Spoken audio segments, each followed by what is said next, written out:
Okay. All right, cool. We should finish your thought because we do have to hit a break here. I'm just going to say, I just love how on those specials he'll go 5 minutes and just be like, "This is what we're talking about here. It's a point that I'm making," and then he jumps back into, We're not going to get to break because Keith is marching down the hall, and he is, like, ready to roll. By the way, Bert and Philly, the premise on the Bill Hicks bit, used terminally ill as stunt people, yes. Okay. That's that. Hey, Keith. Hi, Keith. Hey, Are you just annoyed? Are you annoyed already? Making me sick. Go ahead, Keith. Keith Robinson, everyone. Yeah, well, by the way, fact, the first time on our show in 4 years. The fact that you're talking to Joe about great comics makes me want to throw up. Ask Joe about how it is driving Bill Burr around. That's what you need to know. Oh, well, Carlin, you see, you make me. That is the worst conversation I've ever seen. You're getting annoyed by it? Oh, it was infuriating. I was punching the air. I was so angry. And Joe, and how you let him skip over Richard Pryor, because Joe does not like Richard Pryor. No, that's not true. You've been hanging Shut that up over with my your head for 5 high-pitched years. voice. You've been hanging that over my head for 5 years. I like Pryor just fine. Name one of his bits, stupid. One of them.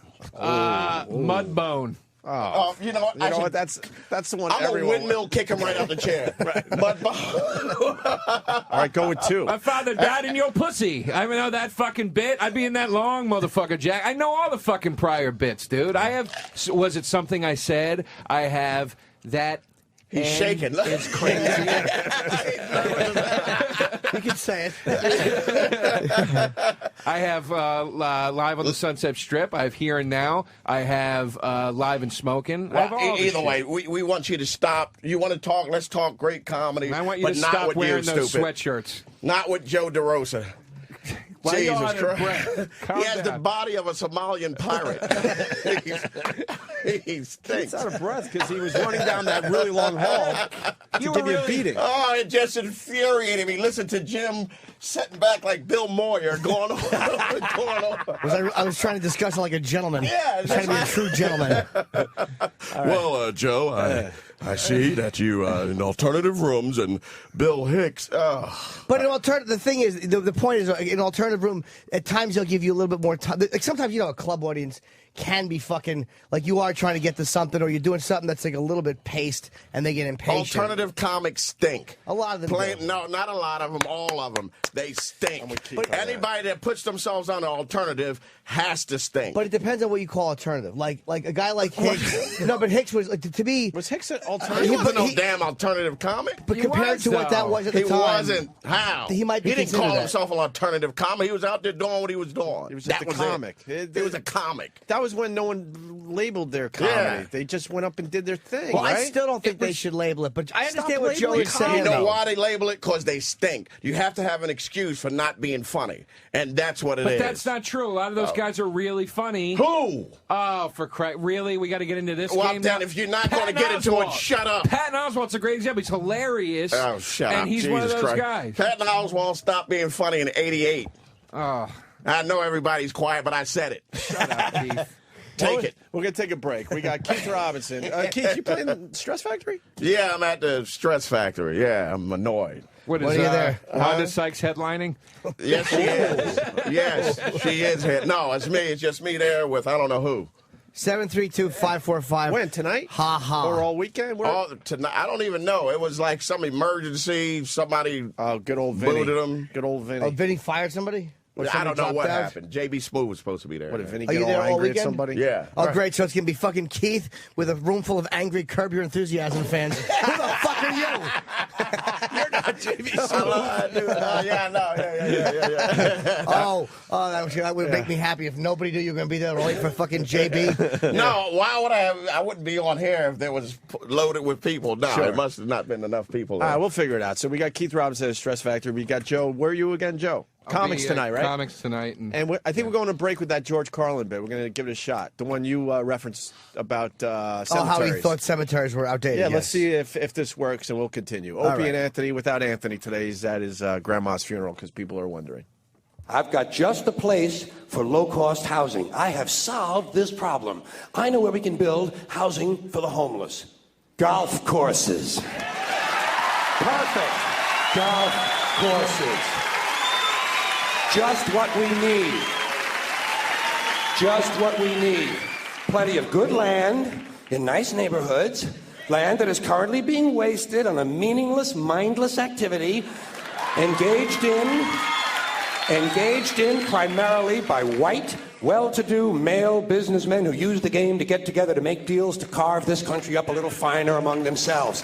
I am getting tired, really getting tired of these golfing cocksuckers in their green pants and their yellow pants and their orange pants and their precious little hats and their cute little golf carts. It is time to reclaim the golf courses from the wealthy and turn them over to the homeless. Golf is an arrogant, elitist game, and it takes up entirely too much room in this country. Too much room in this country.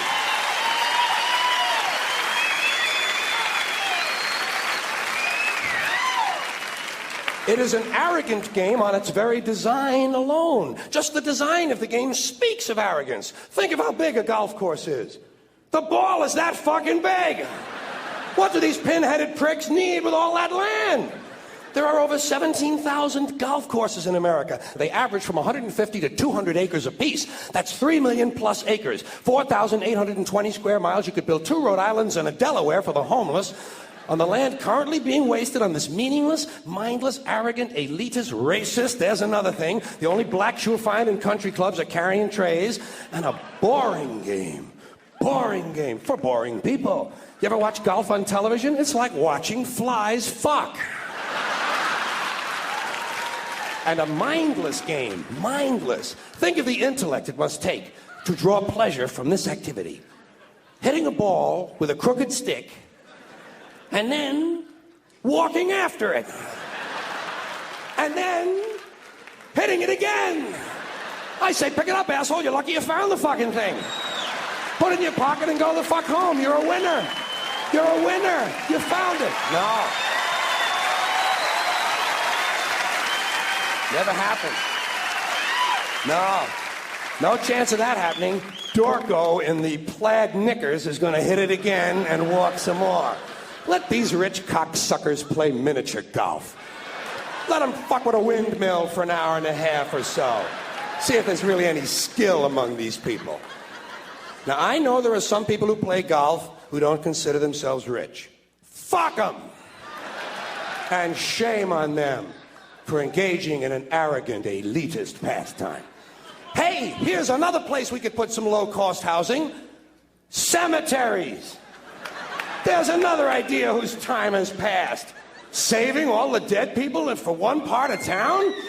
What the hell kind of a medieval, superstitious, religious bullshit idea is that? Plow these motherfuckers up, plow them into the streams and rivers of America. We need that phosphorus for farming. If we're going to recycle, let's get serious. Thank you.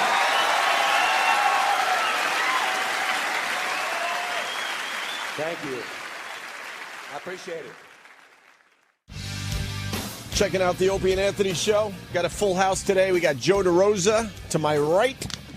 And we got Keith Robinson, who came in here very angry. I walked in because the Archbishop is being interviewed down the hall. So me and Opie went down to look at him, just to watch him. He's a bright dude. He's, giving a good interview. And I'm going to try to get him in here to talk for a few minutes, but I don't think it's going to happen. That ain't happening. And there were memos. They want us to stay away from the guy. We would give him a good interview. We would give him a great interview. I have some very good questions. I wouldn't fuck with the Archbishop.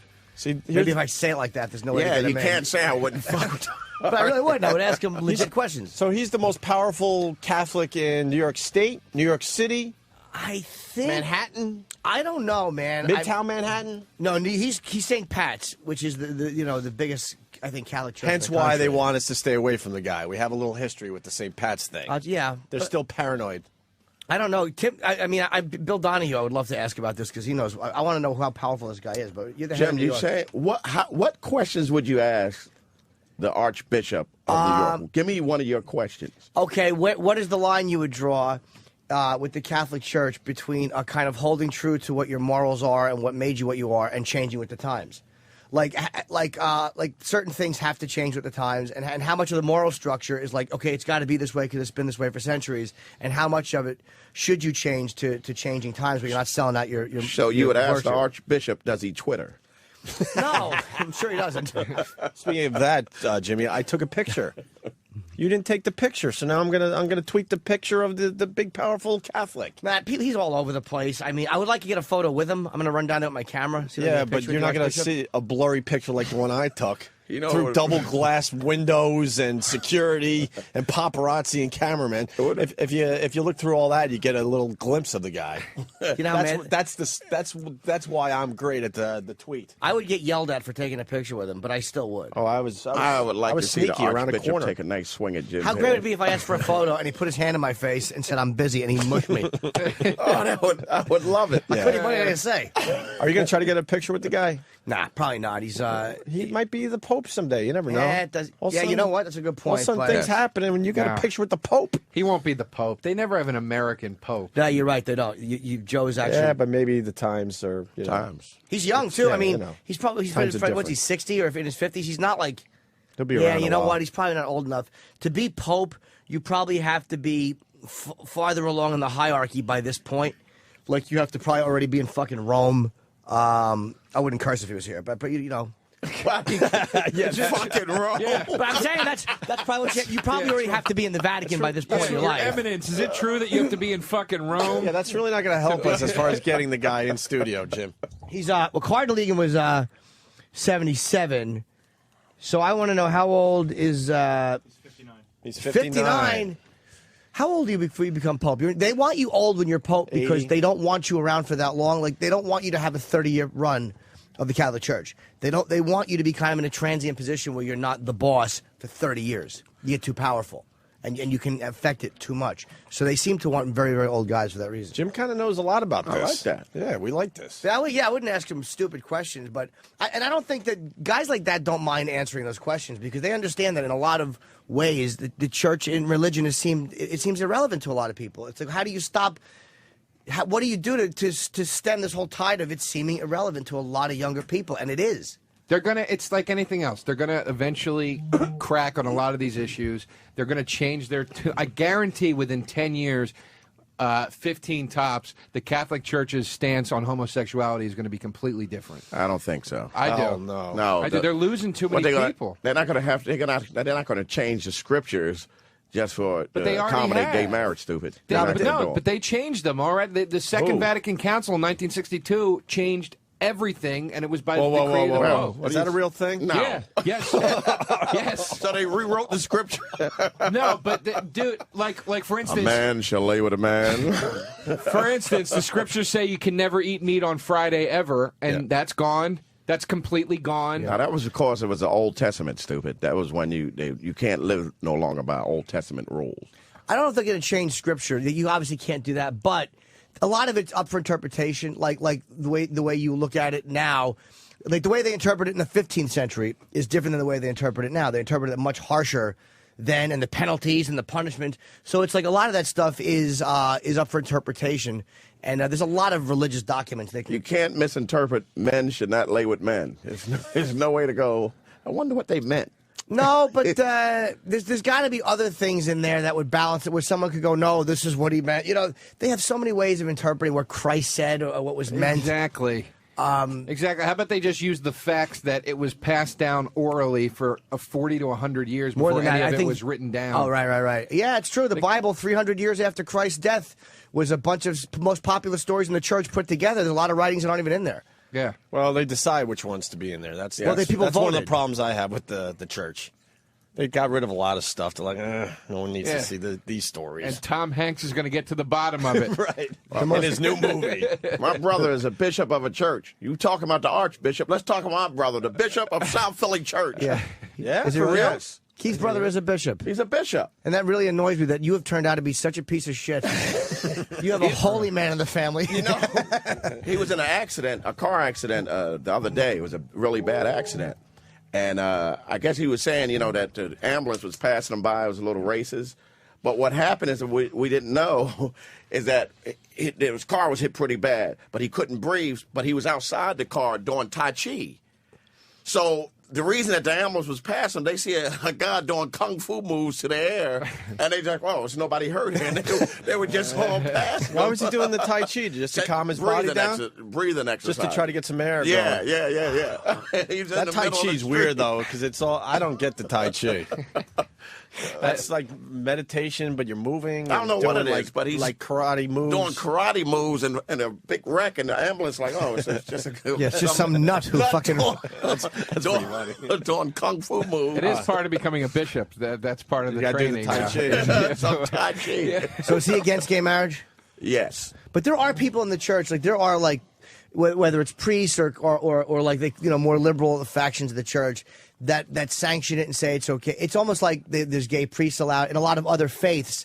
Right. So it's like those faiths are not completely ignoring, because no religion, if you look back at it, like over the years, has said homosexuality is good or whatever. So there's ways of interpreting it where they say it's okay. Like, you know what I mean? Like, how are other faiths allowing it? Well, Jim, we're saying it's cool. You're going to get the chance to ask him, because here he comes down the hall. No, he's not. I made you look, though. You fucking certainly did. I'm like, am I sounding smart? Maybe he's listening to the show. Maybe he's a secret O&A fan. I can see the hall and I fucking look. That's how dumb I am. I'm like, where? You saw the empty hall before you looked. I'm throwing you, Joe. Hey, when we because I walked in, I'm sorry, I walked in and Keith and Joe were going at it. Yeah. That's why I said to Joe, why don't you go look at the bishop? Why were they going at it? I don't know. If this alternative comedy. Oh, is you're still on that? Well, it heats me up a little bit. You know, it's just. Because it's never happened. You know, in school, you didn't have alternative funny guys. You didn't look over to a room of silence and see a bunch of guys being quiet. Now, you know, they're just alternative. Right. But the funny guys were the funny guys. Funny's But funny, the right? argument, Back of the bus guys. be fair, Keith. Nobody argued that point. You got all hot when I said that doing those rooms in addition to the clubs has made me a better comic, and you said that was bullshit. One would debate that. You said that was bullshit. That's fair. I mean, that's a ridiculous thing to combat. No, I'm listen saying what I'm different saying to you. rooms and it's helping. But you're saying alternative comedy rooms just doing different rooms made you funnier, stupid. Not the room itself, not the alternative comedy room, different rooms. Fine. The rooms where that type of show is happening help me out. I mean, I've been funny all my life. You think I'm going to allow you to come here with your awful body and tell me about funny? Why are you getting so mad? Because, Joe, I've been a thug nigga since I was a rug nigga. Back of the bus nigga, hand on the trigger.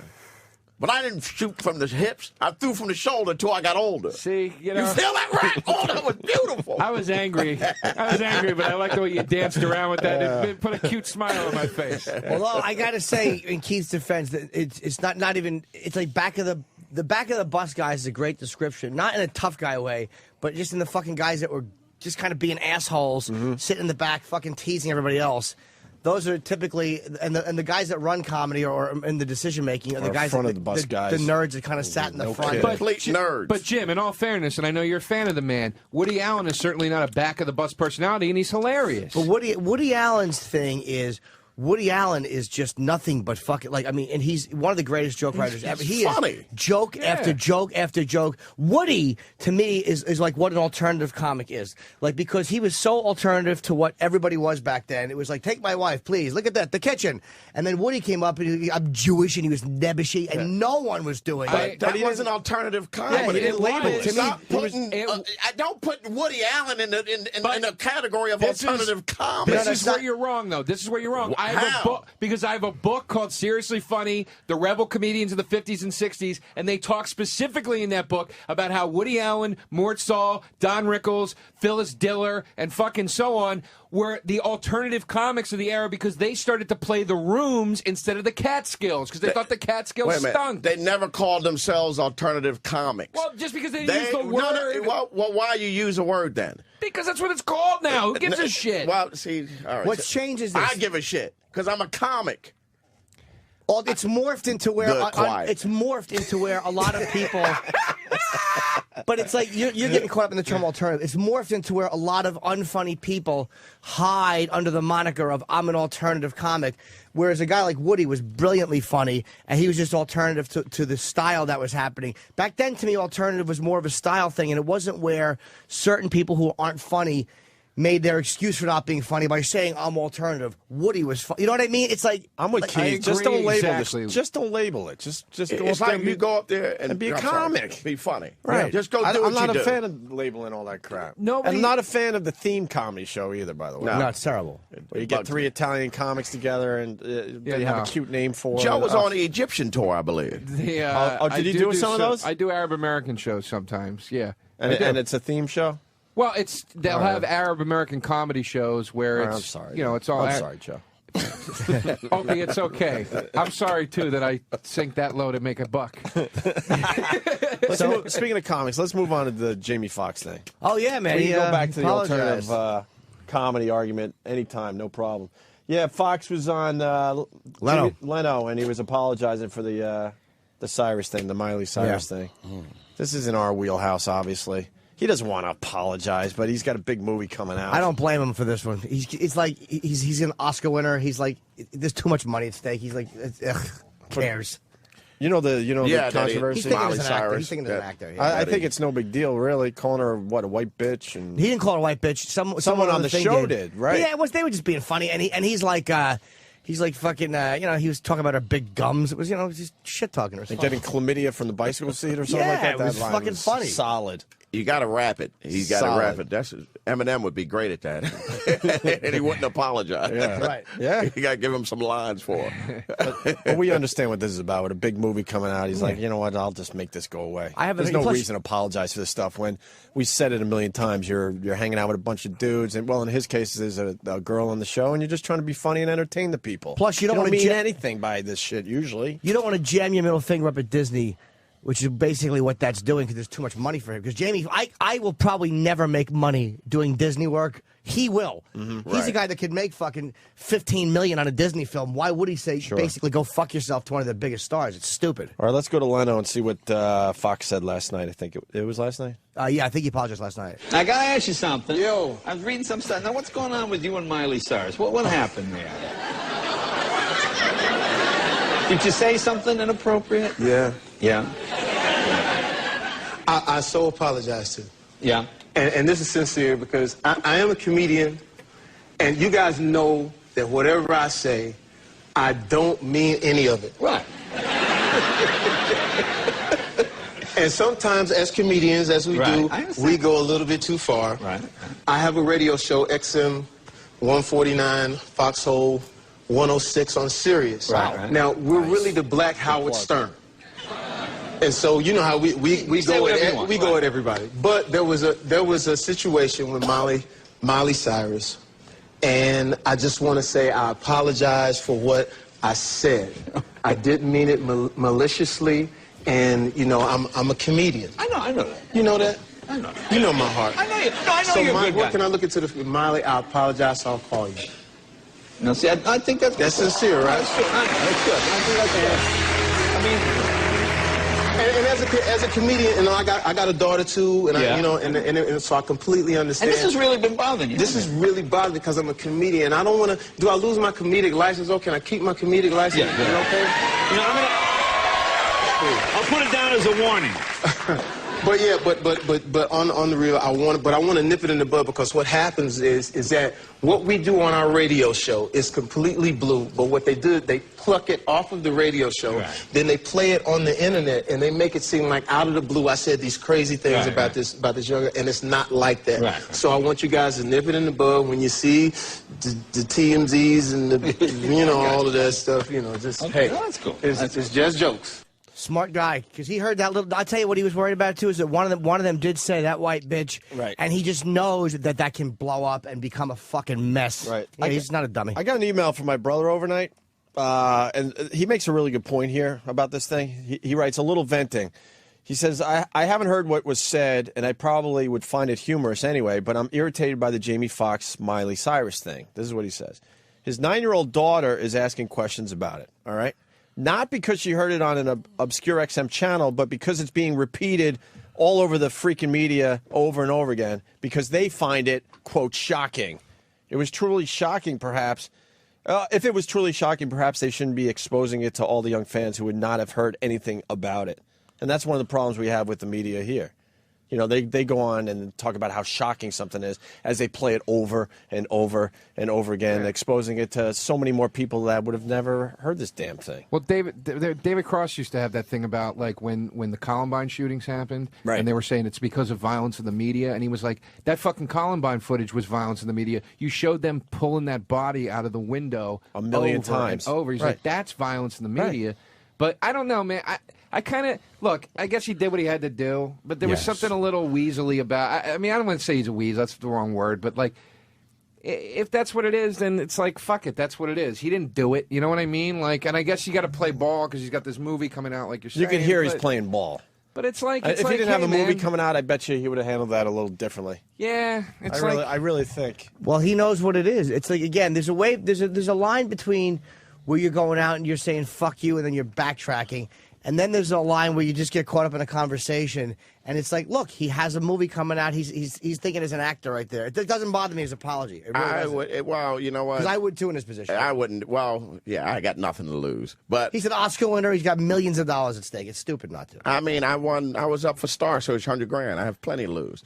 But Miley Cyrus bugs me. Yeah. She annoys me. So if I wanted to say Miley Cyrus annoys me, she annoys me. What's that? The Jonas Brothers. They really bug me. Their promise rings? Oh, my God. I wish Michael Jackson was at the height of his pedophilia. Just so he could take him to the... Take him to the magic room and wipe out 3 little memories in one swipe. And Miley Cyrus is going to end up going down the same road as Britney Spears. Of course. Yeah. Eventually, right? She already did. She already took those like half topless pictures. She's just getting started. Yeah. I think she's older We're than talking what she about, says, too. doing a little heroin to the veins and stuff. She's going to go all in, I'm thinking. Did Britney do a little heroin? I don't know. You wouldn't apologize? No, I would no, not at all. I would probably dig myself. I would dig myself deeper and deeper. Keith just blows up his spot wherever he goes. Yeah, the publicist would go, look, you don't want to say you're sorry, but you didn't have to call her an ugly little white bitch again. You didn't have to add ugly to it. Keith Robinson's a really funny guy, but not a smart dude. Not at all. And I'll tell you why. Because businessman, no. He had a great appearance on our show. A great one where we're like, oh, my God, let's make him a regular like the rest of the guys. We would love to have Keith as part of this O&A thing, right? His last appearance was February 16th, 2005. And how many times have we asked you to do the show? How many? A lot. Well, yes, I can't even count that high. The thing about it, man, I'm an eccentric buzzman. I fly. You're not a businessman. Keith is You a just fucking... don't want to drive from Philly. Keith is a bum. That's what's keeping you. A little drive up the turnpike. I'm horrific. I admit it. But if you had more prostitutes here, I would really. We should make start an getting effort. some more whores in here because Keith is a fucking old school pig. Yeah, I need You go more old school? whores. I love whores, man. I'm it's my thing. Yeah. A nice whore. Skanky or Nah, just a prostitute. It just feels good. street corner? Craigslist? Craigslist. I've been, I read Craigslist like the Daily paper? News. Every morning I get up and look through to see who's new in town. Just visiting. Just visiting. Looking for a generous friend. Is that great? New in town. New in town. I'm excited. I start to shake when I see new in town. That's good. Fucking, is there anything worse, though, when you see, like, a really hot ad, and then you see the same ad with just a different picture lower, and you know that it's some agency putting out the ad? You're like, God damn it, that one seemed really genuine. Right. Bill Donahue is available now. You want to talk to him? Yeah, let's ask him a quick question. I would like to ask him real quick. All right. Well, we do have the Archbishop here. Yes. We're not going to get him. Yeah. Look, I mean, the security, like, preventing us from going down certain hallways. They're so paranoid around here. Yeah. We'd actually give the guy a good time. Yeah, you get a couple whores in here. I'll queue up 2 girls, 1 cup for the man. Bishop, you're an old school pig, right? Just like Keith. Wow. Sorry, just a bad lead into the guy we're about to. Yeah, he's the head of the Catholic League. But he loves his drink though. So go down that road with him. People I'm get not mad going at to say a us. fucking word. Bill Donahue. I don't want to be the guy say who whatever you gets want everybody to. in trouble. People get mad at us because we like this guy now. Like they a lot of the fans get angry. Is he on? No, I'm still holding a grudge. I'm not at all. I think you're all right with him. I think 100% Ed's all right sort with of him. okay with him. Yeah. I hold a motherfucking grudge. Yeah, Keith you can should. understand that, right? I feel you, man. Yeah, I You wandered. being real. What I you real wandered with? the earth for 2.5 years because I believe because he really, pumped up our My situation. grudge is against the old management there who knew the deal for real and reacted in a way instead of saying, no, this is what it is. All And right, they here didn't- he They is. didn't stick with us. Hey, Bill? Hello, How you Bill. doing? How are you? How's everything going, guys? Well, we got the head guy here at Sirius today. First Archbishop of all, Dolan. is he the Archbishop? Is he the Cardinal? We're trying to figure this stuff out. He's the Archbishop. He's not a Cardinal yet. That'll probably take place, I don't know, maybe a year or less than a year. What's the difference? What makes him a Well, Cardinal because down the road? See, you have bishops in certain cities, and if it's a big city and a big state, you have an archbishop. But there's only about 10 cardinals in the country. That's like the higher rung, so to speak. So, I mean, an archbishop is you could be an archbishop of Denver, like Archbishop Chaput, but he's not a cardinal. The Cardinals that's like the top rung. So New York being New York, obviously at some point he will be a Cardinal. Sometime within probably a year. Bill, can we talk in like sports terms? Is he still in the minor leagues? Is he like a AAA player, or is he now in the majors? Sounds like he's No, majors. let me tell you something. I met him twice yesterday. I'd spoken to him before. I worked with him in 2007. In the fall of 2007, when I took on the Miller Brewing Company, I hate to go after any kind of an alcohol company because I'm very pro-alcohol, but I did go after the Miller Brewing Company because of a vile anti-Catholic gay event. You know, guys having sex in the street, that's the kind of stuff these guys do at these events. And they also took crucifixes and used them as sex symbols. Had a stripper and a guy dressed as Jesus hoisted by a crane in a cage above a Catholic church, guys dressed as nuns, that kind of stuff. So I said to Miller, I want an apology for 4 specific anti-Catholic incidents, and I got 1. I said, no, I need 3 more.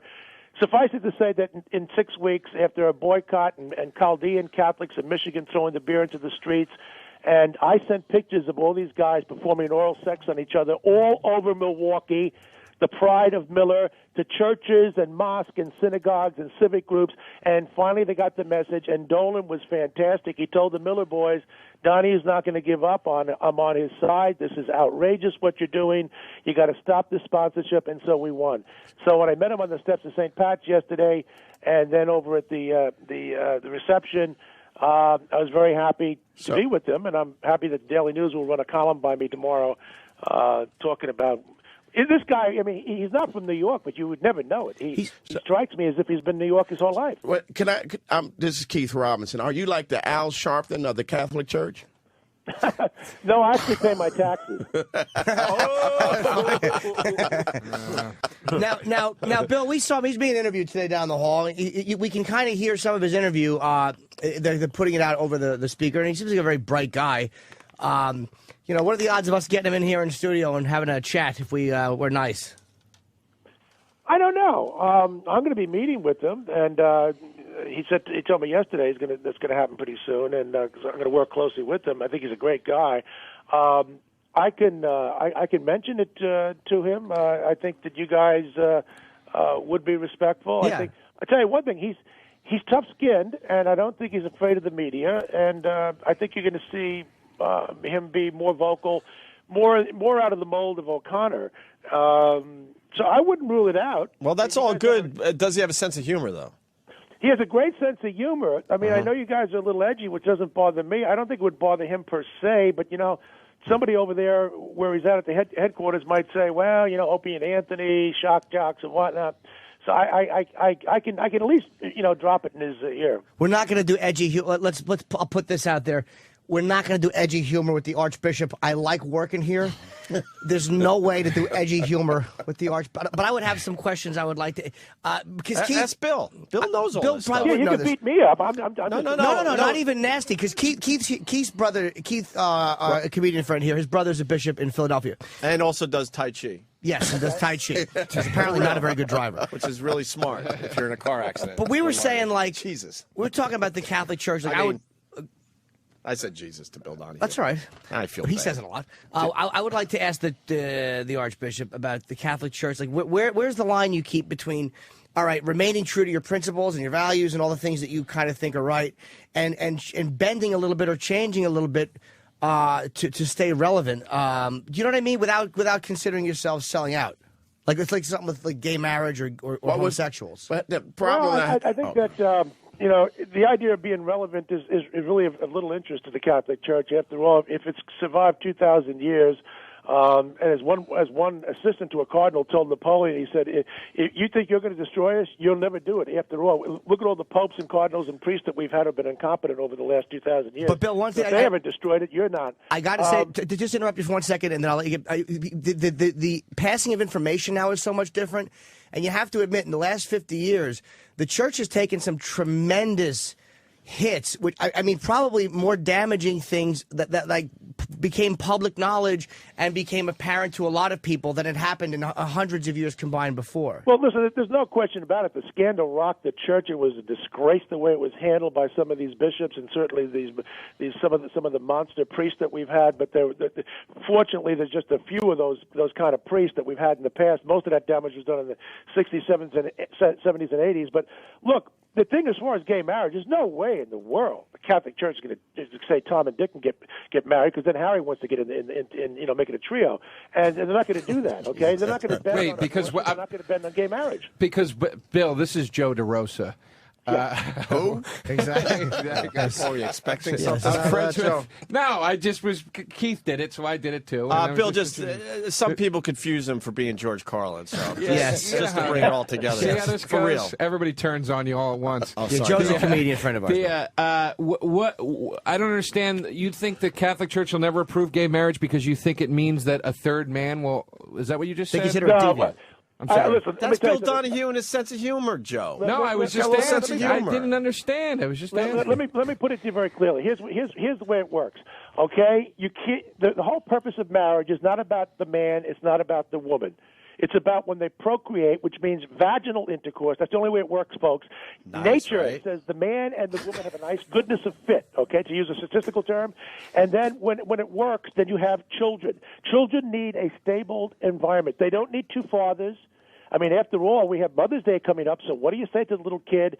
And when you believe in the politics of inclusion, now you've excluded the kid on Mother's Day, and then in June you'll exclude him from Father's Day if he has two mothers. No, the way it works is you have to have a father and a mother, and they typically will have children. And we're not going to change on that just because our country has gone delirious. When I was a kid, if somebody said two men should get married, somebody might have want to call 911, get the asylum ready, get out the straitjackets, because these people have flipped. But Bill, now we have a governor and a mayor who are just as nuts as the people used to be in the asylum. But Bill, don't forget, just because, like, in fairness, when you look back at it, like sometimes the older times, like if you say when you were a kid, just because that's the way it was doesn't mean that it wasn't incorrect. Because when you were a kid, also, blacks and whites drank at different water fountains. It's like sometimes things have to kind of change. And when you talk about nature doesn't change. No, nature doesn't. But sometimes our interpretation of what's proper in nature could change. Right. Like when you talk about a kid, I agree with you on one thing. Like when it came to gay adoption, I was like, well, I don't know. Is it going to damage the kid at all to have two dads or two moms? Yes. Will it? I don't know. Yes. I don't think there's been enough case history to show yes or no. It will. But how about families where there's alcoholism? I mean, there's so many dysfunctional and bad regular mother-father situations. Let me tell you where the damage look, when you grow up as a kid, any kid hasn't grown up with his father wants to know where his father is. So if you have a situation where a woman can't teach a man how to be a man can teach a man how to be a man. So in that case, like if you got two women raising a boy, they're never going to be able to give that kid the instruction that he should have. Have you seen lesbians? One of them would take that role. Believe me, there's lesbians. you There's can't one take cutie that and one role. has a mullet. You can't take that role. Listen, my little cousin. A woman cannot be a father figure. Hold on. That's true. My little Joe, go ahead. My little cousin was just born. Her parents had drug issues. Okay, the custody of the child was taken away upon birth from the parents because they were incapable and are still, quite frankly, incapable of raising this child. She went to a lesbian couple. They're doing a tremendous job with her. They love her. They're thrilled. It's brought meaning to their life. And to insinuate anyway that this kid would have been better off with two drug-addicted parents that were not capable of raising a kid versus two women that actually love her and are capable of raising her is... It's crazy. Yeah, but you don't make social policy based on the exception. And by the way, it wasn't just in the 1950s that we had marriage between a man and woman. It's been that way for thousands of years. The only people who think it's good for gay people to get married are white people who are well-educated in the United States, in Europe, and in Canada. Don't try that talk in the Middle East. Don't try it in Africa. Yeah, well, they're very reasonable over there. Don't try it in Asia because they know better. And I'm on the side of the non-whites. They're a lot smarter than white people when it comes to marriage. Well, don't forget, though, over there, though, Bill, culturally, there's so many other different things.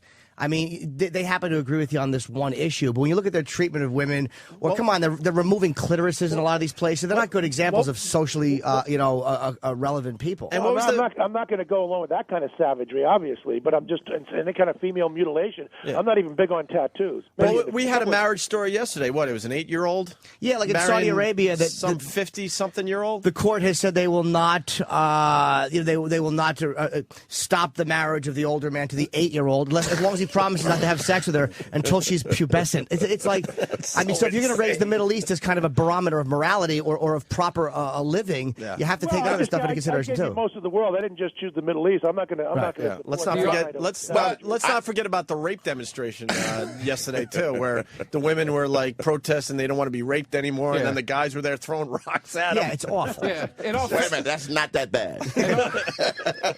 In all fairness, Bill, you did also mention communist China, where they take your babies away from you. And wait. Throughout most of history, the idea of two men getting married has been positively an insane idea up until somebody rolled out of bed here about 20 years ago, and I'm not sure what side of the bed and with whom, and decided this would be a good idea. And most Americans don't want it. As a matter of fact, even in New York State, the Quinnipiac poll showed that only 41% of New Yorkers wanted it. Not even a majority of the Democrats want it. So why is Patterson trying to force feed and shove it down our throat, this idea that we have to have gay marriage? We have a mayor who's out of touch as well. They do not represent New York. And in 30 states where this has been on the ballot, the scorecard, folks, is 30-0. I'll tell you why.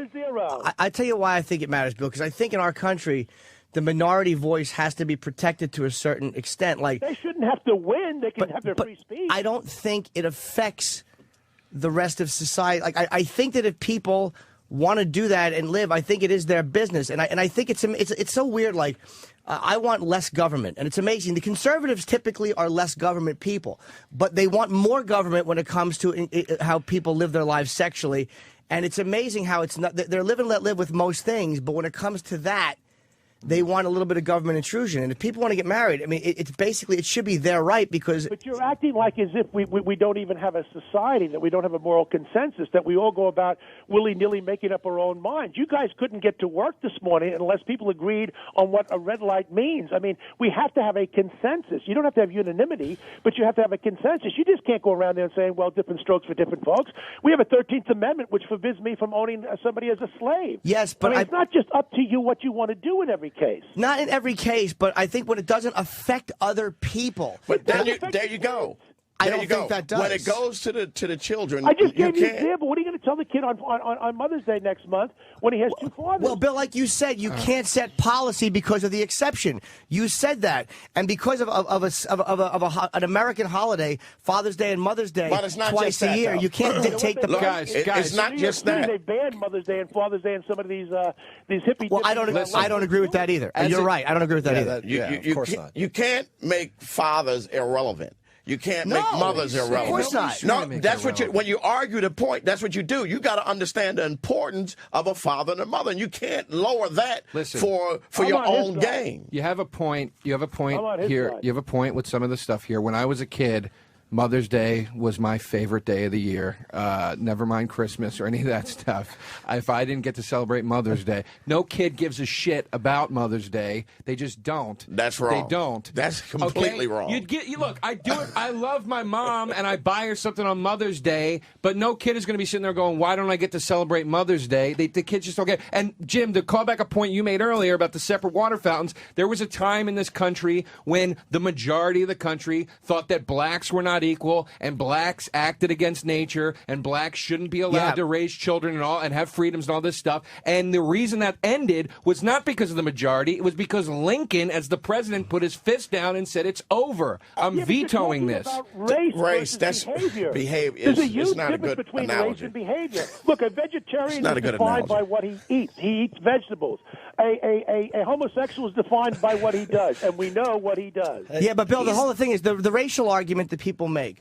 Like when I said to you about the separate water fountains, and your point was, yeah, but that's not nature. But the argument being used to keep blacks separate was basically the same. Well, they're savage. They won't interact properly. People were using that argument. They were saying that it was based in nature. White people are of a different nature than blacks. And then the more that became ridiculous and obviously incorrect, society changed. And I think that's the point with it. Obviously, a nature-based difference between male and female. If we're going to try to say that that's a social construction, then we really do have to call the asylum. But is it... science to me has not proven conclusively whether or not you're born. Let's just say for the sake of argument, if you could just say this, let's just say that people are born gay. Now, a lot of people think it's a choice you make. They're not born gay. But let's just say that someday science proves that, Bill, just to play devil's advocate. Would you at least have changed your feelings then if you realized that people are actually coming into the world that way? No, of course not, because, again, the whole purpose of marriage is for the creation of families, which, by definition, nature has excluded them. You know, their problem is with nature and with nature's God, and I don't think society should be working against what nature does. It should ratify and take its cues from nature. Okay, the fact of the matter is that a person who's homosexual is entitled to the same dignity and respect as everybody else, but when it comes to marriage, you're tinkering with an institution, and quite frankly, you better be prepared. Once you go down the road of saying Tom and Dick can get married, the state cannot have, there will be no principle left upon which you cannot say three people can get married, whether it's polygamy with gays or with straights. There's simply nothing left. Bill, I have a question, because you keep bringing up nature. Where in nature does dead rising from the grave and the seas parting and water turning into wine and God speaking directly to people, where does that all fall into nature? Well, you're talking about religion now, which is different from nature. I thought you were talking about human nature. No, but we're talking about the church's stance on this, and you're bringing up nature. I'm just asking where in nature do these things fall? First of all, I wasn't giving a Catholic argument. I happen to be a Catholic. I'm giving what I think is a pretty much of a Bio 101 argument that there are fundamental differences rooted in nature between men and women. And, we can go on like this. Larry Summers got fired from Harvard University for mentioning this, but he wound up now ruining the economy under Obama. So I guess you can get promoted after you do something like that. But quite frankly, anybody who made arguments about, race-based differences, those people were racist. I mean, you're not a racist if you acknowledge that there are fundamental differences between a man and a woman, and that only a man and a woman can yield the family. I mean, this is basic, and now we're so caught up with treating people equally that we've lost all common sense. No, but Bill, you have to say, you did mention nature. You did bring that up. You're saying the nature, and then you said that homosexuals should be afforded the same dignity and stuff like that. Yes. But then you said you're tinkering with an institution. Yes. Now, an institution does kind of go under the same subheading to me as the black and white water fountains. That's a society type of a thing. That's a thing that can change in society. That when you mention institution, to me that is kind of covered by the same thing that would cover the black-white water fountain and not nature. I think what the best thing to do in this country is to have a discussion on why don't we just do away with marriage. No, I don't think so. But I think. So wait. Give me a reason why we shouldn't. You know what? I can't give a good argument because marriages they fall apart so quickly. What's that? Because of children. That's why we shouldn't get rid of it. But that gets back to my principle. I have a principle. I think you guys are going on feelings and emotions. And you know what? I can't deal with that. Well, isn't that what kind of makes a principle, though? Your feelings and your emotions kind of define your principles. Aren't they all kind of tied into the same thing? You deal with emotions. You're talking girly talk. No, we all have emotions. Come on. That's not true. Jim's a woman. Hold on. I resent that. Look, you already know that I feel fat. let me jump in for a second. Mongo comes up with a good point here talking about marriage. So, Bill, you got a sterile couple. They're sterile. Yeah. They can't have kids. Should they be allowed to marry? Absolutely, and I'll tell you why. Because they provide for a ready reserve in the case of the death of the father and the mother. They can step in, and they can still be a father figure and a mother figure. Okay, and so you got to have that kind of thing in reserve. Look, why can't we just deal with civil unions? Why does it have to be marriage? But you see, I knew once we went down the road with civil unions, the next step will be we'll go from third base right down to home plate. You know what's going to happen? We're going to have a constitutional amendment probably about 8 years from now, which will make sure that marriage is between a man and a woman, because you're going to finally push the American people to the point where they'll say, listen, we won 30 out of 30 in the states, and if you can't win in California and Oregon, hey, folks, I guess it looks like the American people don't want it, and they don't want it, according to the Quinnipiac poll in New York State 2 weeks ago, and yet we have these people trying to shove it down our throat. It's not like as if there's a groundswell of people saying we want two guys to get married. It's just the opposite. These little totalitarians out in California, they had the referendum, and they're trying to get the courts to rig it now and say we don't care what the people want. This is really becoming democratic despotism. But to me, that there are people who are fighting for what they want. Like, the fact is, these are people who are fighting for the right to get married. It's almost like the church, who looks at marriage as a very sacred thing or an important thing, the way marriages are going now, they're falling apart at a horrible rate. And I think they're going to do wonders on gay marriage. The gay men, they have a great reputation of staying together, don't they? No, I'm not saying that they have men. Look, they're men. I bet you gay women are probably a lot better because gay men are men. No, you're right about that. But what I'm saying is, these are people fighting for the right to get married, and I don't think that their marriage divorce rate is going to be any worse than what's happening now. It's horrible. What are we over, 50, 60%? Something like that. I mean, and you know that. So the polygamists, too, they can make the same argument, right? People who want to marry different people? No, I mean three people. I mean 3 people. Look, I don't think you should be able to marry 3 people. Again, why? Look, what, again. Are you closed-minded? No. And look, this is where you get into the slippery slope thing. You should be allowed to. Why not? It kind of got you there. It's a tough point to debate. You know he had it when Jim used slippery slope. Yeah, right. No. Better use slippery slope. No, I know that, but to me, just because I can't defend the point about polygamy, just because I would kind of go with you on polygamy and go, personally, I don't care about polygamy either. I mean, that doesn't bother me. If some guy in Utah wants to marry 6 of these maniacs. What about Sam and Sally? They're brother and sister. They have a twisted relationship. What about the plot's just hot. Again, I don't know. Do we have the right to say that they can't marry? Look at British royalty. Bill, look at British royalty. There's been incestuous things from British royalty for centuries. If a brother and sister want to get married, I mean, look, I don't care. I really don't. All right, let me tell you something. So we just let it all go. Let it all hang out now. A professor at Princeton University by the name of Peter Singer, he says that bestiality is okay with him. He thinks it's okay for parents to kill their kids up until the 28th day after the kid is born. But Fred and Fido, that's okay. Now, Dan Aykroyd actually said, I'm in favor of bestiality, except for the fact that I don't think the dog can give a consent. That's because he's not smart enough like Peter Singer, who teaches at Princeton, who has indicated that the dog can give you some body language indicators that he can consent. I'm not making this up. I can show you the evidence. So we are going to go down the road with Fred and Fido. Aykroyd's bored, huh? But you know what? Just because, I said slippery slope, because just because there are those ludicrous arguments coming out, it doesn't mean that the basic... Men getting married is ludicrous. Well, to you it is, but it's actually something that's been... I mean, nobody's putting bestiality on the ballot. There really isn't... there aren't millions of people who are for... Are there so much for the marriage? Bestiality. There is actually... Do they want the benefits of being married? Why shouldn't they get the benefits of being married? The civil union is just as good. Right. Right, civil union. What's the difference, Bill, between... I'm sorry, Joe. What's the difference between a civil union and a marriage, technically? I actually don't know. Well, it depends on the state and what kind of perks they're going to give and the like. But I think the idea is that we still look. I guess what it comes down to is this: if marriage is special, it has to be treated as a special thing in law. If it's not special, then we can just have guys and gals who cohabit. Just let them get the same benefits. Let the polygamists, let the homosexuals, let them all have the same benefits. Bill, do civil unions give people partner benefits and death benefits? Yes, in certain states it does. Okay, so. Would you say in most cases that marriage and civil union are the same thing, with the exception of one being called civil union and one being called marriage? I think that it's my understanding in some states you're probably right or pretty close to be. It's not 100%, but it's pretty close. So basically, in this whole fight, people are just holding on to it being called a marriage. I mean, you're making arguments about nature and what it says in the Bible, and what they are basically saying is we don't want it called marriage. We'll almost live with the fact that they can have the same benefits. They can live together. Do civil unions allow for adoption? To give you an example, what happened out in San Francisco, they had a question about this, and the Archbishop was against it, and they said, listen, here's the way we're going to resolve it. Any person who lives with another person, it has nothing to do with sex, that person can claim that other person if he's a dependent. So that would mean that a son taking care of his father could claim the father as a dependent, or a gay guy could claim his partner.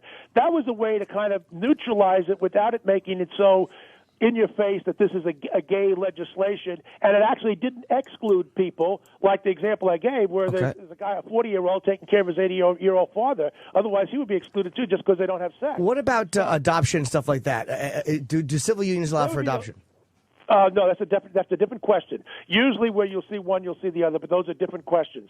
But, listen, this is pretty serious stuff because in 2007 in New Jersey, there was a Methodist-owned facility, some entity, and they denied lesbians to have their wedding party there. And they were threatened and did lose their tax-exempt status. So people say, oh, well, religion can still do what they want. They don't even know what they're talking about. If they are going to go down the road to try and have the law. That will come later. The government will try to tell the religions that you have to allow people to get married or you'll lose your tax-exempt status. Look, Obama's already said he'll sign the Freedom of Choice Act, which if it gets passed, I don't know that it will, but if it did, it could arguably close Catholic hospitals. Well, why? Because if they don't perform abortions, they don't get any federal funds. Well, I kind of have to jump back to your point then, Bill, where you said being relevant is not important to the Catholic Church. I think that in that case, it has to be important to the Catholic Church. And I don't mean it like it's a businessman, but I mean it does greatly affect the way they conduct themselves and the way they survive. If that's what's happening, if that's what we as a country or whoever politicians say, or then being relevant has to somehow be appealing to the Catholic Church. No, I'll give you an example. In the 1980s and 90s, New York City said to the Catholic Church, you have to have affirmative action for gays, and if you don't, we're going to cut off money for your foster care agencies. And O'Connor said, I'll close the foster care agencies, I'll close the schools, I'll close everything. You're not going to tell the Catholic Church what to do. And let me tell you something. The bishops in this country will close the Catholic hospitals, and everyone will suffer before they're ever told that as a condition of receiving federal funds. Kind of goes against the religion, huh? Yeah, Bill, do you really think that's what Jesus would do? Do you think Jesus would want it that way? You turn away sick and needy people to make a point? That's pride, Bill. That's pride, and pride is a sin. Bill, that's an excellent point by Joe, Bill. That really is pride. One for Joe, one for Joe. One for Joey. I got the scorecard here. What's that, Bill? What about the kid in the womb? You think Jesus would say it's okay to kill the kid? No, but you want to talk about different issues. That's a different issue. No, it isn't. We're talking about a Catholic hospital being told that as a condition of okay. Yeah, no, I agree. If it's an abortion issue, that's one thing. But when we're talking about, I can understand a Catholic hospital saying we will not take federal funds and perform abortion. Like, I don't agree with that, but I can understand why they would be that strict about it. No, that's not a belief, though. That's a belief. I'm talking about, let's stick with the issue of gay marriage and things like that. Do you really think that, like, when Cardinal, because you said, didn't Egan say or O'Connor say, go ahead, we'll close all the these things if we have to have gays forced on us. So let's stick with that issue. Do you really think that Christ would want these institutions closed, knowing the type of rebel that Christ was and the fact that he was bucking society? Do you really think that he would want these helpful institutions closed? I've never seen anything in the Bible that talked about homosexuality that wasn't opposed to it, particularly in the Old Testament. So I think that, you might as well write those. What about it? What about adultery? I mean, why don't we just keep open-minded about things? So the Catholic Church takes its teachings from the Bible, and the Bible's pretty strong on this, fellas. You can't bring particularly Old Testament into this. Second Vatican Council in the 60s basically made the Old Testament irrelevant and declared that all of it was figurative talk and metaphor and all that stuff, and they were stories. That goes way. No. The Catholic Church has never rejected the Old Testament like that. No. I went to Catholic school for 12 years, and that seemed to be a pretty common lesson learned. I think you fouled that one off, Joe. Yeah, you fouled that Hold on, Bill. Bill, what's your response to that? Because I don't know well enough, but it sounds to me like you're really giving up here to give Joe an answer. He's going to give Joe a good beat. Yeah, I find it hard to believe. Joe, I got to be honest. I don't want to agree with Bill, but I find it hard to believe that Catholics have said, the hell with the Old Testament. We don't need it. No. Let me clarify. How long have you been you went to Catholic My school whole for how life. long? My whole life. Your whole life. My father's now, in how the long have you clergy. been dealing with Catholic school? Catholic. Hold on a second.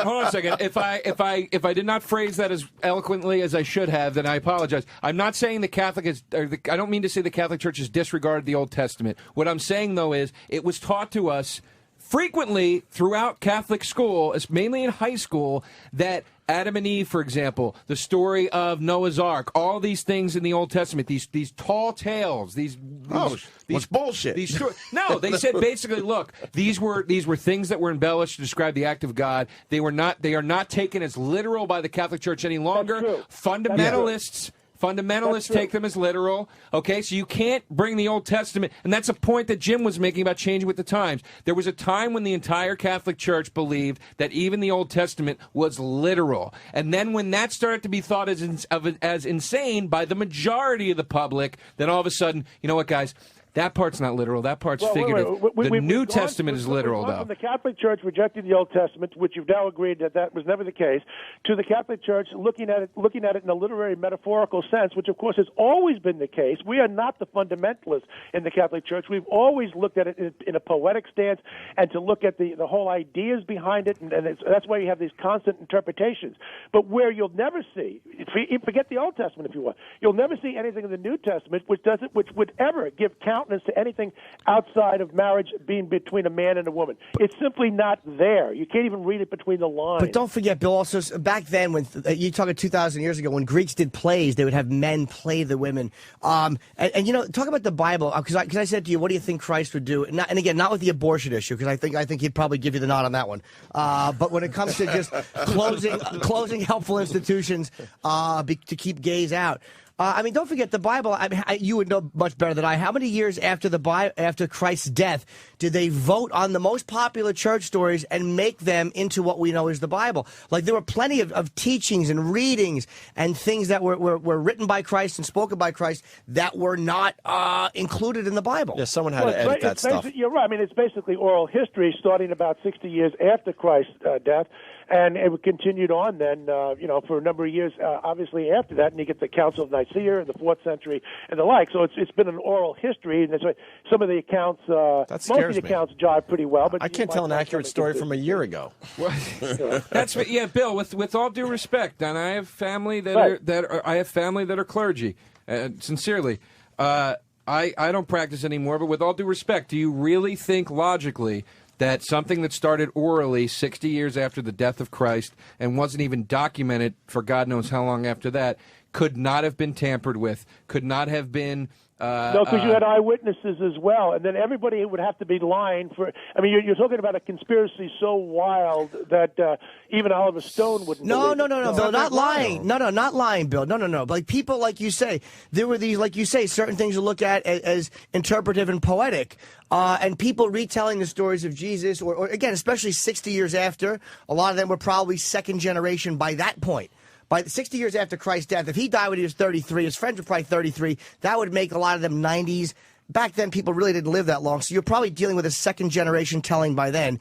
Isn't it possible that a lot of what they said was interpretive and poetic without the motive of lying or being deceitful, but just of kind of getting their point across as well? And everyone likes to pump up a story a little bit. Just a little bit. There's no question that there's ongoing interpretations of the New Testament, but there are even people in the Jesus Seminar who are wackos. Even they agree there are certain fundamentals which cannot be disputed. And you have people who rejected the idea of Christ being the Son of God, who certainly understood his humanity, that he existed, and whatnot. So, I mean, it gets extremely complicated, but I think getting off the subject here, I see nothing that Jesus has ever taught that would ever confirm the idea that marriage could be something other than what it's supposed to be, which is namely between a man and a woman. But just the idea, like, when you look at a guy like Christ, I mean, A guy like Christ? Yeah, I'm saying that because he came as a man. And when you look at the way he was, the way he looked differently than the people of the time, I mean, if you want to believe again, people think he was this way, people think he had long hair. You're was washing definitely white. washing a leper's feet, like that went against the grain of the way society looked at lepers. That people looked at lepers like they were these disgusting things that should be cast out. And he knelt and he cleaned somebody's feet. What did he do with the leper? I don't know these stories. You would know. There's a huge difference between tending to the dispossessed, the needy, and the forgotten, and the human trash that we've done in our society, and the way we've treated blacks and others. And I mean, there's no question that is sinful.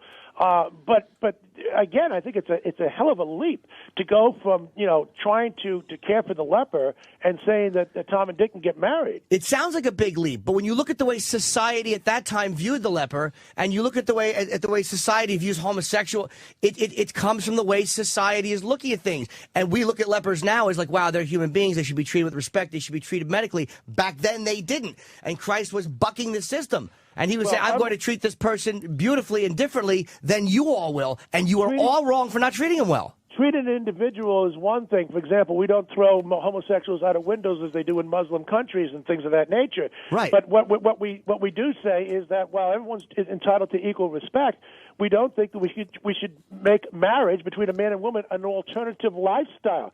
That's why we don't give the same benefits to a guy and a gal who cohabit. In other words, what used to be called shacking up. But they don't get the same benefits. According to what you're saying, we're leaving them out too. They're another victim in our society. More people have been excluded. You know what? The hell with them. If they don't want to get married, they should get nothing. But Bill, isn't like you just said? I just lost my point. As you were speaking, I looked up at the television and my mind just shut down. I had something to say. My hand is actually in the air. I'm gonna tell you, and my brain just said nothing is coming out. Let's go to Keith for a second. Yeah. Well, I'm going to just say this right now. My brother, who's a bishop, would really give Joe a good beating on all his horseshit that he's been saying. What he Yeah. Joe made a couple of good points, man. He did halfway good. I gotta say, he did halfway good. But my brother has he's very extensive in his knowledge about the church. Yeah, my dad's a deacon. What's your point? A deacon. Shut up. A No, deacon, I won't you shut know what up. a deacon is? Yeah, it's a step below It's a priest, street sweeper. stupid. It's a step below a priest, stupid. Well, no, that's in And different churches. my dad doesn't completely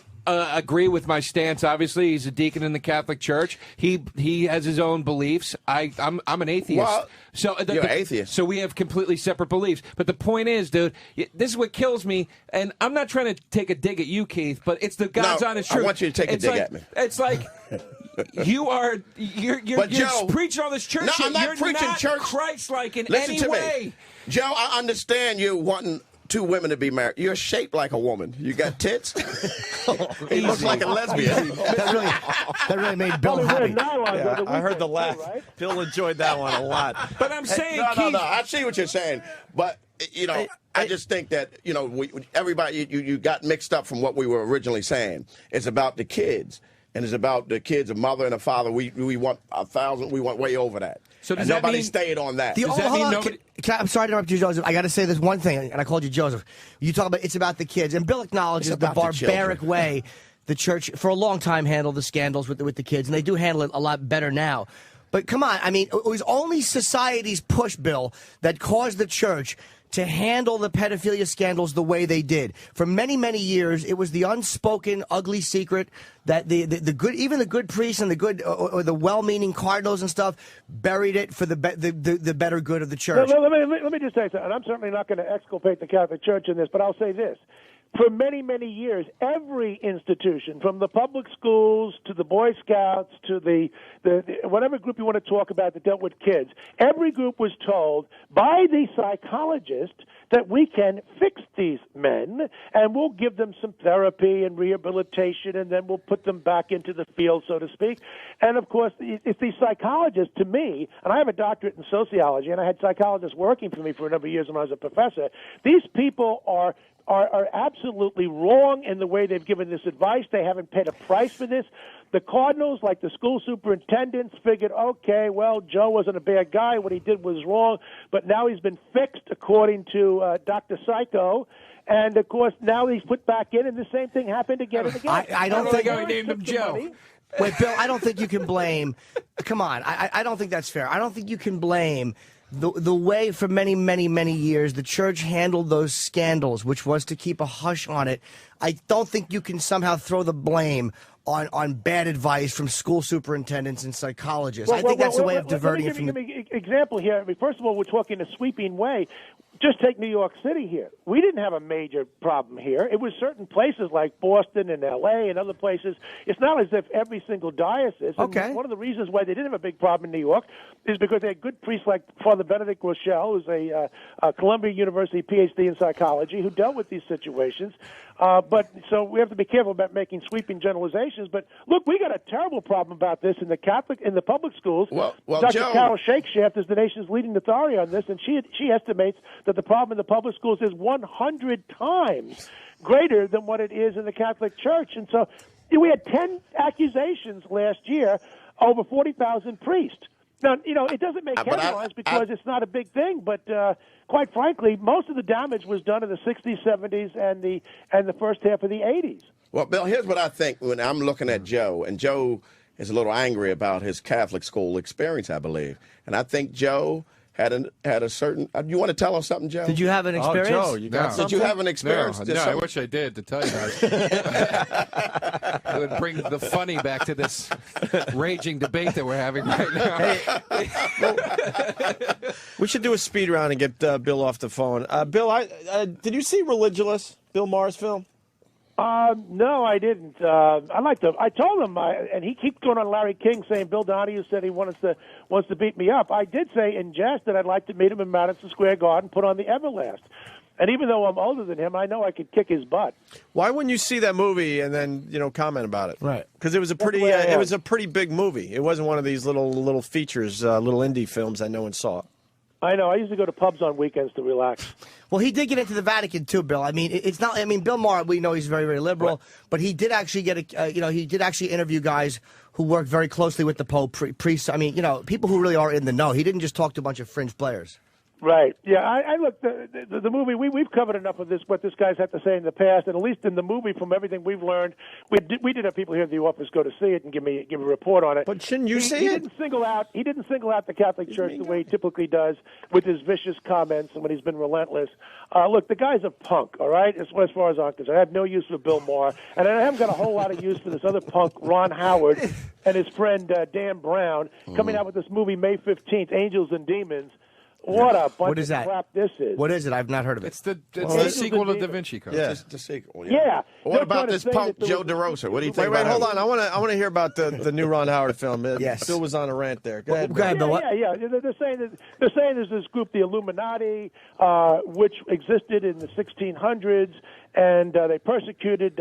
They were angry that Galileo was persecuted by the Catholic Church, and so they're seeking revenge. They're alive today, and they're going to blow up the Vatican. Of course, Robert Langdon, the Harvard professor played by Tom Hanks, he's going to come to the rescue of the Vatican and whatnot. Let me tell you something first. First of all, Galileo was never persecuted by the Catholic Church. I can talk about that if you want. The Illuminati didn't exist in the 1600s, folks. It was founded in Bavaria on May the 1st of 1776, and it folded in 1787. Well, so why is Dan Brown conjuring up this crazy Bill, to go after the Catholic Church on science? Bill, it's a work. There's a word called fiction. It's a work of fiction. It's a Why fictitious does he say it's an book. historical fact? If you know what else, Bill? Website, you know what else didn't happen? The Tarantino movie coming out, The Inglourious Bastards. That didn't happen. Where Brad Pitt didn't rally together 6 soldiers to go kill Nazis mercilessly during war. It's a story that takes place in a historical context, but it's a work of fiction. Dan Brown has never claimed that any of that work to be true. In fact, he's come out. He has. That's what. That's not true. He's come out openly and said to these accusations that it's a work of fiction. I don't understand what everybody's upset about. Bill, right what did he say? Bill saying. What did he say on his website, Bill? Look at the first page of the Da Vinci Code before you even get into the story. He lists 3 facts, all of which are demonstrably false. And in Angels and Demons, if you go on to Dan Brown's own website, it'll say it's an historical fact that the Illuminati were formed in 1600. I mean, the guy plays both sides of the street. There's another guy like Oliver Stone, and it's half fact, it's half fiction.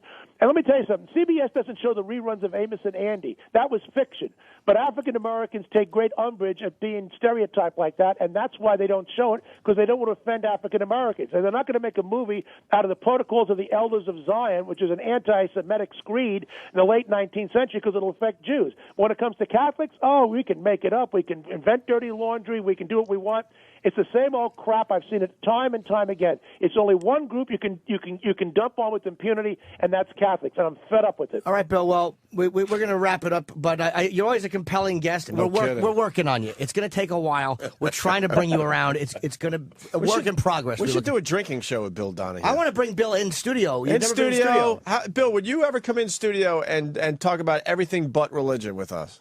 I would love to see your take on other shit. Well, I mean, listen, I'm a regular guy. I'm a Yankee fan, although I'm very dispirited this year because these guys have become such rip-off artists and whatnot. But no, they're and I have a new book coming out, by the way. You guys, Opie and Anthony, are mentioned very briefly. It's a book called Secular Sabotage. I've never mentioned this, by the way, before on radio or TV. How liberals are destroying religion and culture in America. Wow. Whoa, that's strong. That looks like a good read. All right, well, you got to come in one time. I was told, because I'm one of those guys, Anthony's not here, by the way. You've been talking to Opie, Keith Robinson, I'm Jim Norton, and Joe DeRosa. A little Opie, but mostly Joe and Jimmy for the last hour and a half. Jesus. But I happen to take photos with people. I like doing it. And they said that the Archbishop... I wouldn't be able to take a photo with him today because they didn't want to overwhelm him on his first day. I don't think that was coming from him, obviously. He was busy. So I accept that. But I'd like you to throw the word out. Well, I got a picture of the Archbishop that I'm going to be tweeting in about 2 minutes here, Bill Donahue. We took a photo. And I'm actually in the photo, too, because you can see my reflection in the glass as he's well protected. So I technically got a photo with the guy. Jimmy. Well, he's a good man. He's got Opie a great Radio sense of humor, and I think he's a great fit for New York. I really do. All right. Well, we would love to have him in, and thanks, Bill, for coming on. It's always a fun debate. Thank you, guys. Take care. All right. Bye-bye. Guy knows his facts. Yeah, I mean, look, Joe was going at him a Joe little made bit. some I very gotta good give points. Joe, good job, Joe. The funny part is I'm going to tell my dad I met that guy, and he'll probably be like, "Oh, really? What was that like?" We screamed at each other for 20 minutes.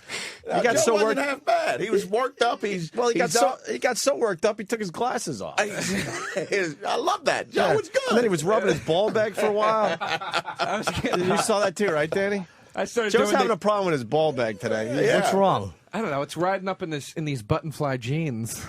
Because he don't have dick separation. That means he has a small penis. Your dick usually takes it and knocks everything loose. Yeah, you can't argue it. I got a tiny dick. You need the big dick to give yourself a scene. Yeah, there. you gotta. I got so. After the church, now we're talking. Now we can talk. We got someone on the line. We haven't heard from in a long time. Before we go to break, I don't want to lose him. Bill Donahue. Andrew. Anyone? Oh, good morning. Oh, Andrew from Brooklyn, right? You're big on NASA, right? No, it's not about NASA this time. No, it's not about NASA. Well, what's it about? 'Cause we were talking recently It's about the issue, the gay marriage issue. Bill Donahue is absolutely right about this issue about gay marriage because, the state of California, most people in that state do not like gay marriage. Several years back, I think it was 2000, they voted against gay marriage. They did not. There was a proposition on the ballot where they voted completely against gay marriage. Official endeavor. Okay, sorry. No, that's okay because you're right. They did vote against gay marriage, and it's funny you call, Andrew, because we were discussing during the break. It's very ironic that you called during this gay marriage issue because we were talking about how a few years ago. We saw that was it the Challenger come back in and blow up? What was it that just blew up a couple years ago? The Challenger, right? No, it's a different shuttle. No, it's not about a shuttle. Forget about it. No, I know, but I want to know because we were just talking about it. It was Columbia. That's what's the one that's active now? Discovery, Atlantis, and Endeavor. That's it. Oh, okay. And now back to the issue. Okay. And then last year, there was a bunch of people went over to the California Supreme Court and then said, well, we want gay marriage. And then these four justices on the California Supreme Court forced that down the state of California's throats. There was no voting. There was nobody in California. The state of California had to say. It was just four stupid ass justices. So you basically the four justices. They did actually do that. I mean, I can't even argue that. But do you think? Let me ask you: does this have anything to do? Like, how are you feeling? I want to talk about NASA for a few. Did you call in to talk about NASA? No, it's not about NASA. It's about gay marriage. I came here to talk about this issue. And then in November, they voted. They put Proposition 8. They put Proposition 8 on the ballot, and this proposition would put an end to gay marriage. The vast majority of the states voted for Proposition 8, and these are not just conservatives. These are people that vote for Obama. Liberals too. These are people that vote for Obama. Huh. And then they was like, and then they said all these gay groups. They're like, they violated our civil rights. They took away our rights to be married. I mean, this is ridiculous. But Andrew, do you think? Hold on, no, Andrew, hold on. You're on a roll here. I'm not even disagreeing with you. You're making some valid points as usual. Yeah, absolutely. But the point we were trying to make was that, like, now they're talking about sending a manned mission to Mars. Which, I mean, do you foresee that as being a smart move for NASA, or is that something that's going to fail miserably? Well, wherever they want to go through is it's their choice. Is that what you basically did you call in to discuss that? No, I'm not here to call for that. I'm here to talk about this issue that you all are talking about. Okay, we were discussing that with Bill Donahue. Sometime, whenever you call, 'cause we were discussing space. Do you want to talk a little bit about the Challenger? Because we were going over I had watched a frame by frame thing with NASA where they actually go over every. Let me interrupt, Andrew. He's a little confused. Why are you calling the show? Yeah, not that we don't want you to. We like you. Yeah, Jimmy just came into the studio. And moral issues. That is what I called for. For what? Now back to what I was saying. Jimmy, what were you talking about? NASA. The issue of gay marriage. That's the one I'm sticking with. Oh, okay. All right, so gay marriage, and all right. We can talk about that for a few minutes. We were on that, but when we saw your name on the screen, we thought you had called in to talk a little bit about the Challenger. Yeah, you're an expert on the space shuttle, so that's where Jimmy's a little confused. But Andrew's not calling for that today. He's calling for something else. Okay, Andrew? Yes, now back to what I was saying. Well, you don't want to talk about the Challenger at all? Huh? You're not here to talk about the Challenger or the Endeavor? No, I'm definitely not here to talk about anything space or anything else. I'm just talking about the issue of gay marriage and moral issues. I'm now, against the what Endeavor. I was saying about Proposition 8. So the state of California voted for Proposition 8, and they supported overwhelmingly. And then all these gay activists were like, they stole our rights. Wait, who said they stole our rights? The gay activists. Okay. And then there were so many protests. They went after the Mormon church. Now, obviously, I'm not a Mormon. I'm not a Mormon, definitely. What religion are you? What religion are you, Andrew? We don't know much about you. Christian. Oh, okay. Christian. Religion. Do you need a tissue? No, I'm fine. And then they just ripped them. They were smearing Mormons. And then there were several gay activists who were on the internet, friending Mormon churches, wanting to do this and that. And then there was some of these protests where they went after black voters. Well, Andrew, you're not wrong, though. Hold on, you're not wrong, because gay activists, when you looked at the gay activists, really did kind of target the Mormon Church. Do you feel that the gay activists were very, very aggressive? Yes, they were aggressive. They were just ripping. They were friending them on the internet, and then they kept attacking black voters for supporting it, saying how how gay marriage is a civil rights issue. Are you black? Since when gay marriage is a civil rights issue? So no. Keith is asking if you're a black man, Andrew. Yes, I'm a black man. Of course, I'm a black man. We don't know anything about you, Andrew. You say that, of course, we don't know. I hate to say it, I had you nailed as an Asian. I thought you were more. I swear to God, I thought you were more Arabic. I had no idea you're black. Arabic. I didn't know. I thought he was like an Egyptian guy. I thought he was Puerto Rican. Yeah. So you're a black man. Sounds Irish. How old a fellow are you, Andrew?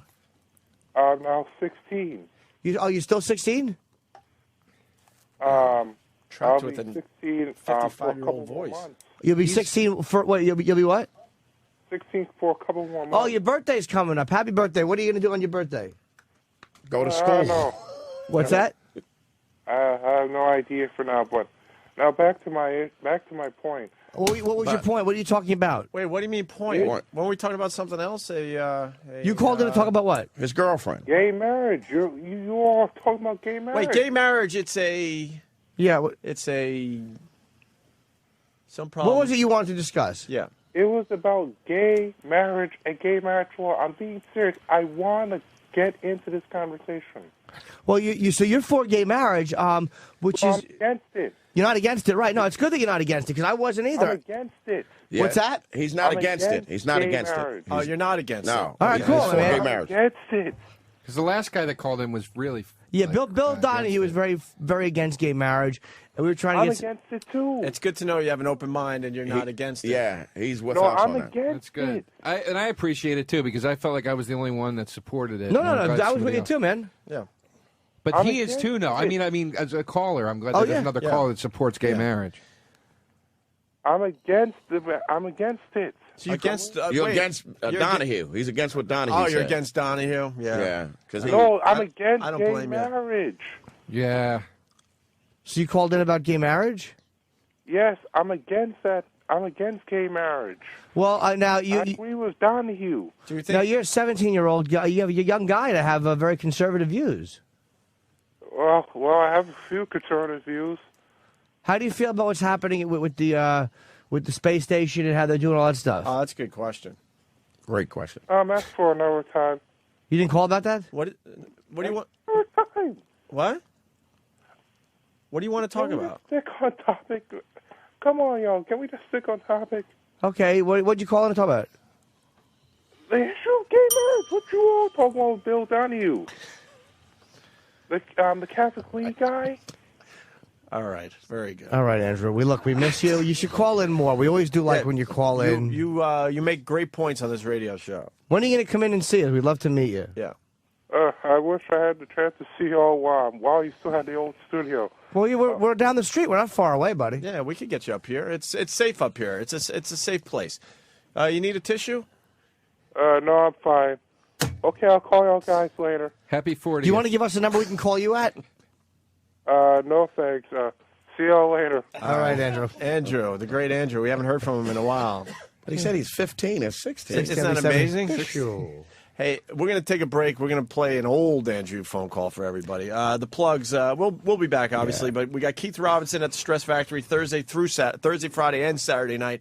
Help out Keith Robinson and, of course, Vinny. And we got Joe DeRosa at Comics tonight. COMIXNY.com for comics. All I have to plug is Down and Dirty is on DVD in stores now. So you can go to the store and buy that if you want, or steal it. All right. And if you want my picture of Joe DeRosa looking very natural, it's now up on my Twitter, Opie Radio. And the Archbishop picture will be up there in a few minutes. And I posted a picture of shitty, cranky Keith. Yeah. Fucking surly.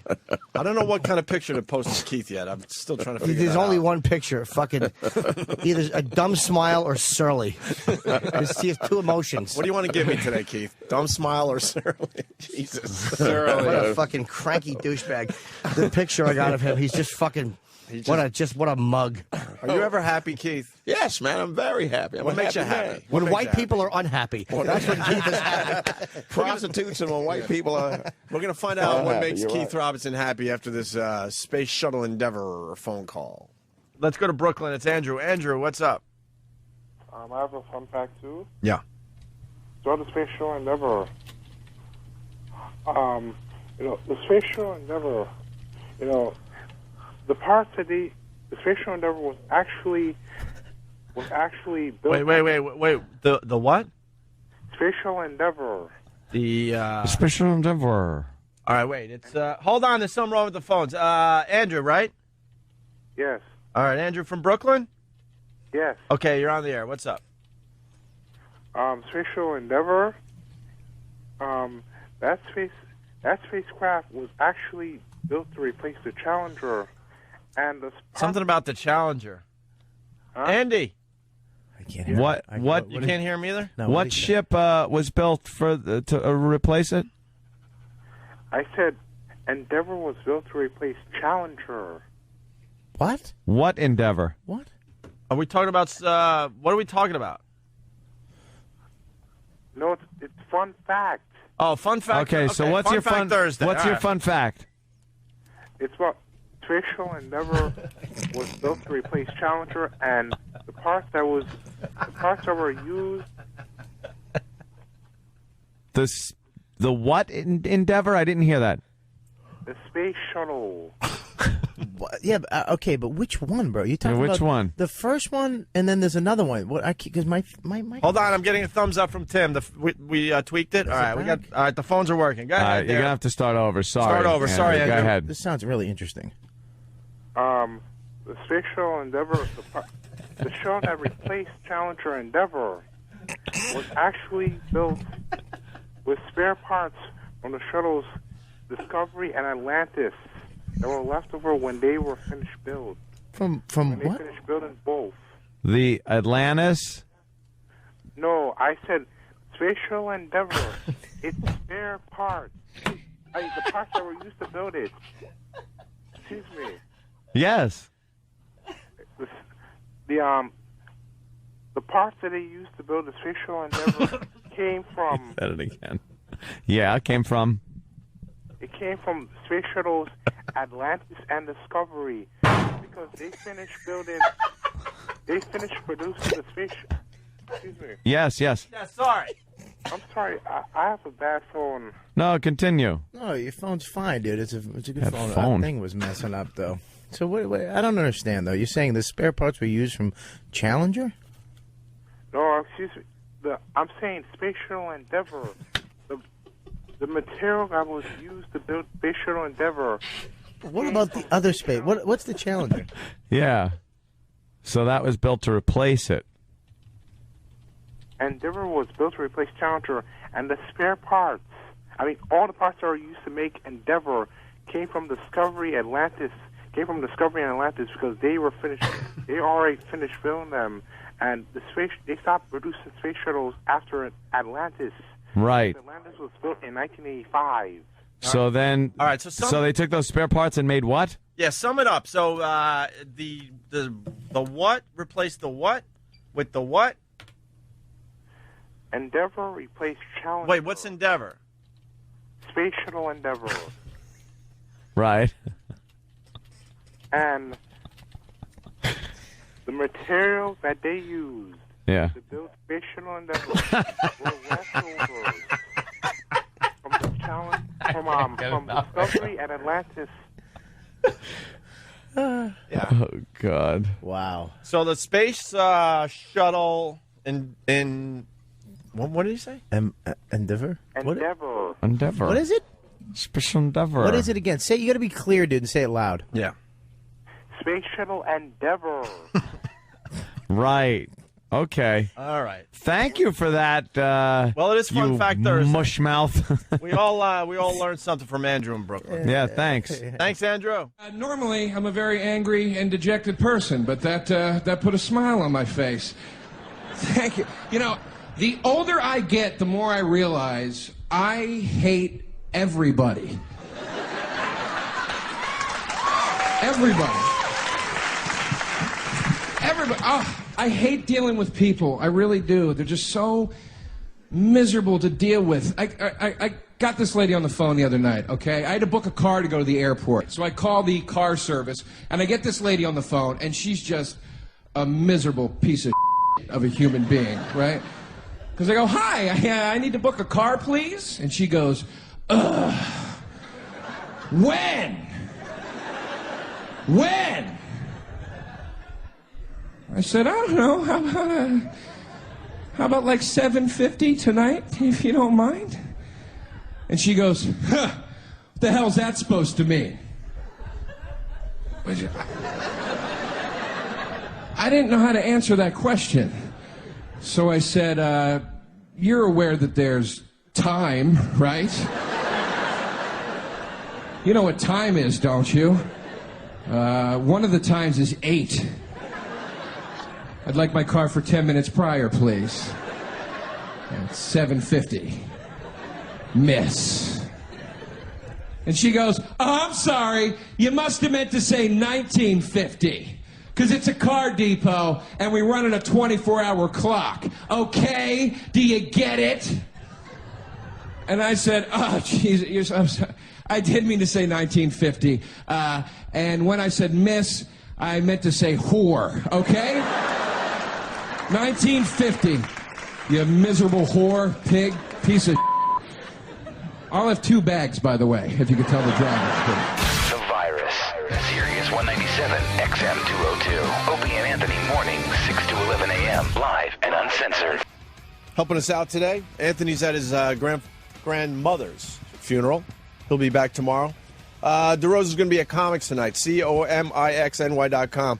Yes. I was trying to swallow food. That's why it took a little while to get back. That's all right. Got to eat in between these breaks. Jimmy's over there. We got Keith Robinson. He's going to be at the Stress Factory tonight. Vinny's Club in New Brunswick, New Jersey. I don't know what mic you're on there, Keith. Am I on the right mic?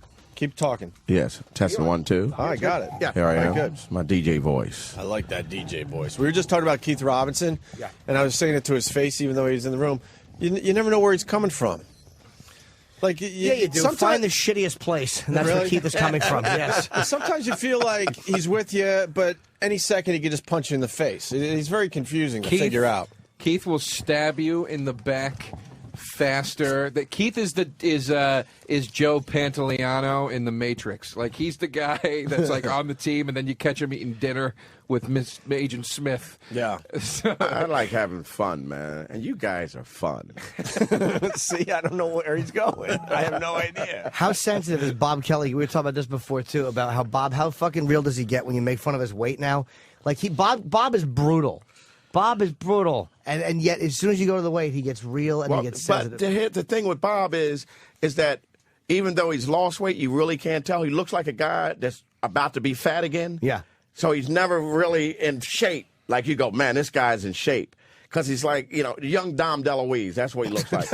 And Cannonball Run. Dude, Burr and I were watching, this is when Bobby was still heavy. Burr and I were watching Cannonball Run one day, and we rewound that scene where they get pulled over in the ambulance 4 fucking times because it looks so much like Bobby. Really? And Billy was like, we were both saying, like, I was going to ask Bobby if he would go out, but I was too afraid he'd get angry. But I wanted to go out like that as Halloween, on Halloween with Bobby, where I'd be Burt Reynolds. And he'd be dumb. No, but it's like, you can't propose that to a man without him getting hot. I mean, that's not a compliment in any way, shape, or form. So he's hanging on for dear life, though. He could be a fat guy by, June. Oh, he gets so sad. He's hanging on. He's gone. He's going to be fat. You think so? Yes. But you say that I to put him, money on it. And instead of teasing you back, he's like, dude, I'm not fat anymore. You can't say that. Jesus, Bob, I'm kidding. I'm not really a shellless turtle, but I'll take it when I walk in the room. I mean, I'm really a mammal. Yeah, Bob, he gets real sensitive about his weight and his smartness, his intelligence. He gets really infuriated. We should get Bobby on the phone so he can maybe defend himself. Just once in his life. Bobby. Just once in his life, Bob wants to hear, damn, Bob, I didn't think of that. Yeah. Wow. Just once, just Bob one wants time. someone to say that. That's all it's going to take. Bob. Yeah, just once. He wants that. Let's move on. We got a good Yankee story here. Someone getting kicked out of the stadium. You hear this one yet? No, I've not. This is a good story. On a scale of 1 to 10, how much of an emergency was it? I wouldn't say it was a 10, but it was certainly, at least a 7. Between a 7 and a break in the baseball game, web guy Brad Campo-Lorion thought it would be a good time to take care of business. Only he says he got the foul business end of 2 NYPD officers who ejected him from Yankee Stadium. I had my arms twisted behind my back. His indiscretion, he says, was to try to take his pee break during the playing of God Bless America. As they threw me out of the gate, they told me to get out of their country if I didn't like it. Out of their country? Are you, what's your heritage? Are you a U.S. citizen? I'm an American citizen, born and bred, so it's my country as well. So basically, the guy got kicked out of Yankee Stadium for getting up to pee during America the Beautiful. You know what? You can't throw a guy out for that. Of course not. It's fucking stupid. Of course not. Let him go piss. Well, I thought he was doing it like right there in the seat into a cup. No. He's taking it so seriously. Wouldn't you be laughing? No, he got thrown out of it. It's probably a $400 seat. You wouldn't laugh your ass off if that happened to you? If somebody threw you out? I took a dumb pee break and they choked angry. me out at the fucking stadium. Keith would be swinging the whole way out to the parking lot. Yeah, I would have to. I love fighting a good cop. No, I'm joking. The story just keeps going on and on. It's just a simple, dumb story, but... Now, whatever it was that got him thinking about a bathroom run, we can only speculate. But we can tell you the playing of God Bless America at baseball... What does that mean? By the way, this is Arthur Chien, the one we got fired. Oh, yeah. Yeah, oops. Sorry, Arthur. Good to see you working again, though. But we can tell you the playing of God Bless America at baseball games began after 9/11 and in some stadiums continues today. The Yankees actually have a policy restricting movement of fans during that song. It was fine the year after 9/11, but it's gotten tired. Yeah, they should go to the bathroom 100%, because when you got to go, you got to go. Others, though, are a little bit tougher on Brad's bladder. I would hold it in. Oh, yeah? How old are you? I'm 11. Yeah, you can hold it in for a long time at 11? Yes, I can. Yeah, because you're 11. Exactly. Get up to our age. You can't hold it in. See, they would have thrown him out if he'd have just peed right on the spot. If he'd have stayed there, just peed right Should there. have just pissed his pants. I've Been respectful. I've taken 10 pees in the last 2.5 hours. Yeah. He didn't want to hear the song. He just said, fuck it, I don't want to hear this shit. I'm going to the bathroom. Yeah, so then I can see the start of the game. That's Right? the seventh inning.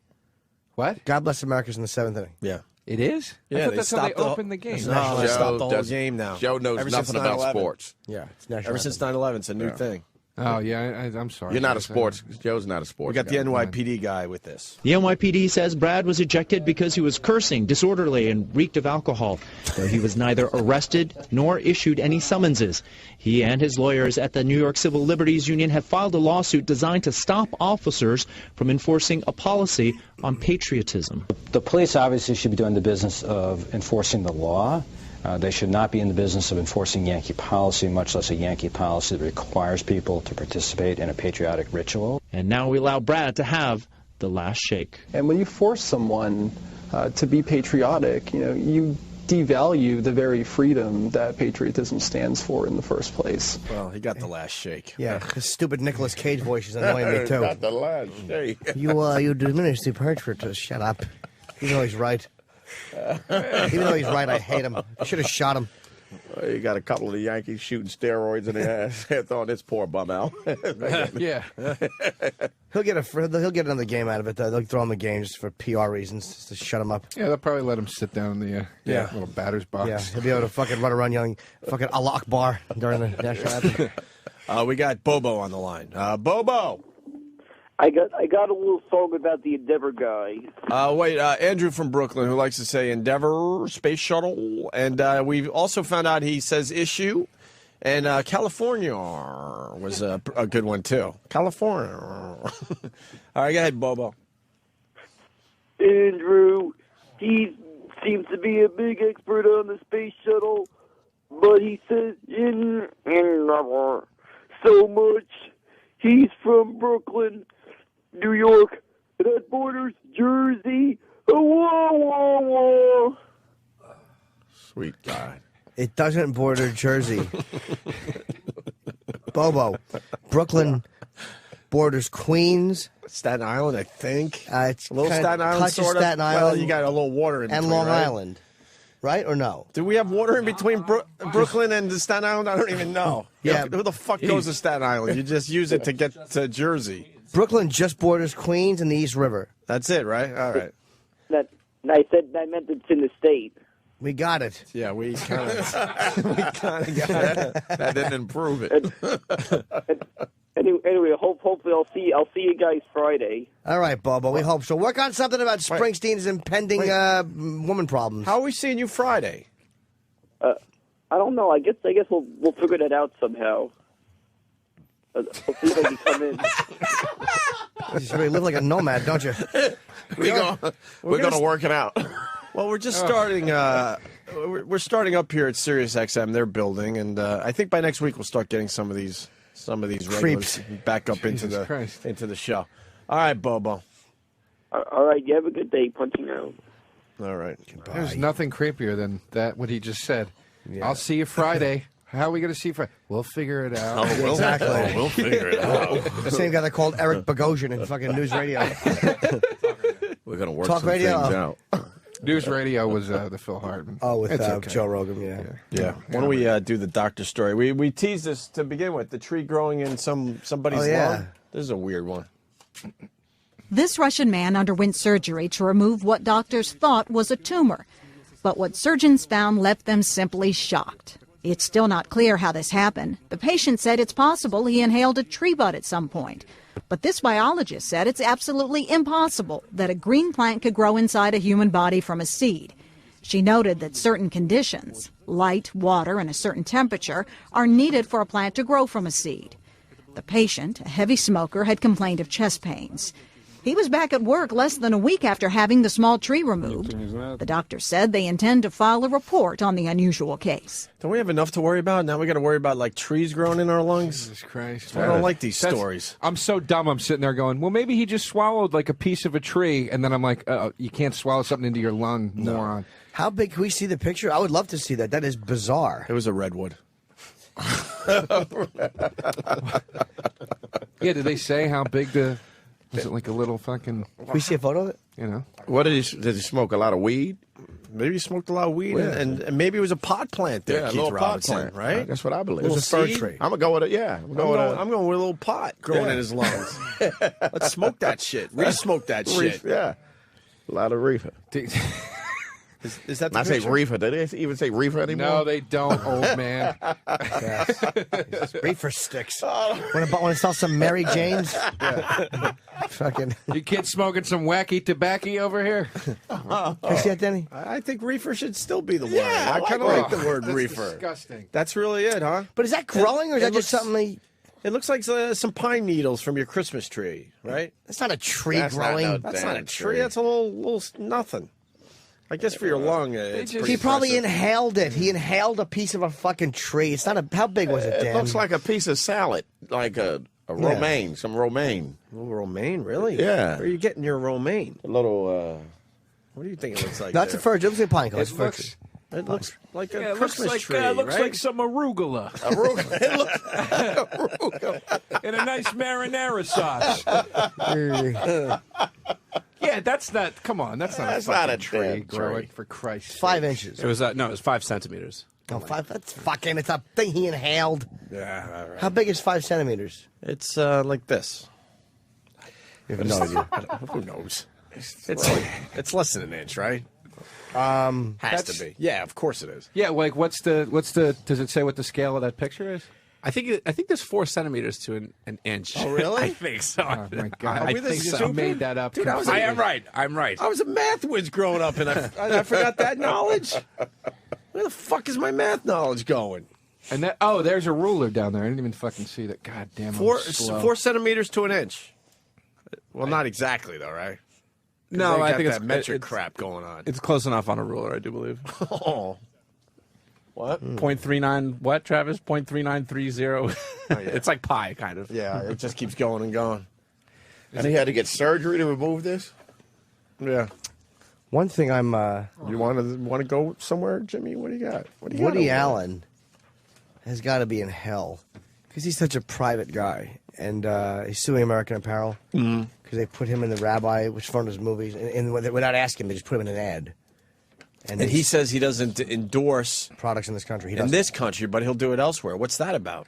I don't know. He's an artist, and he's weird, and he's Woody. The Tonight Show wants him so bad, they've offered him the entire show. Like they'll give it to him like the whole hour with just Jay and him, and he's like, he's a fucking weird guy. Why wouldn't he do that? He's Woody. He doesn't have to.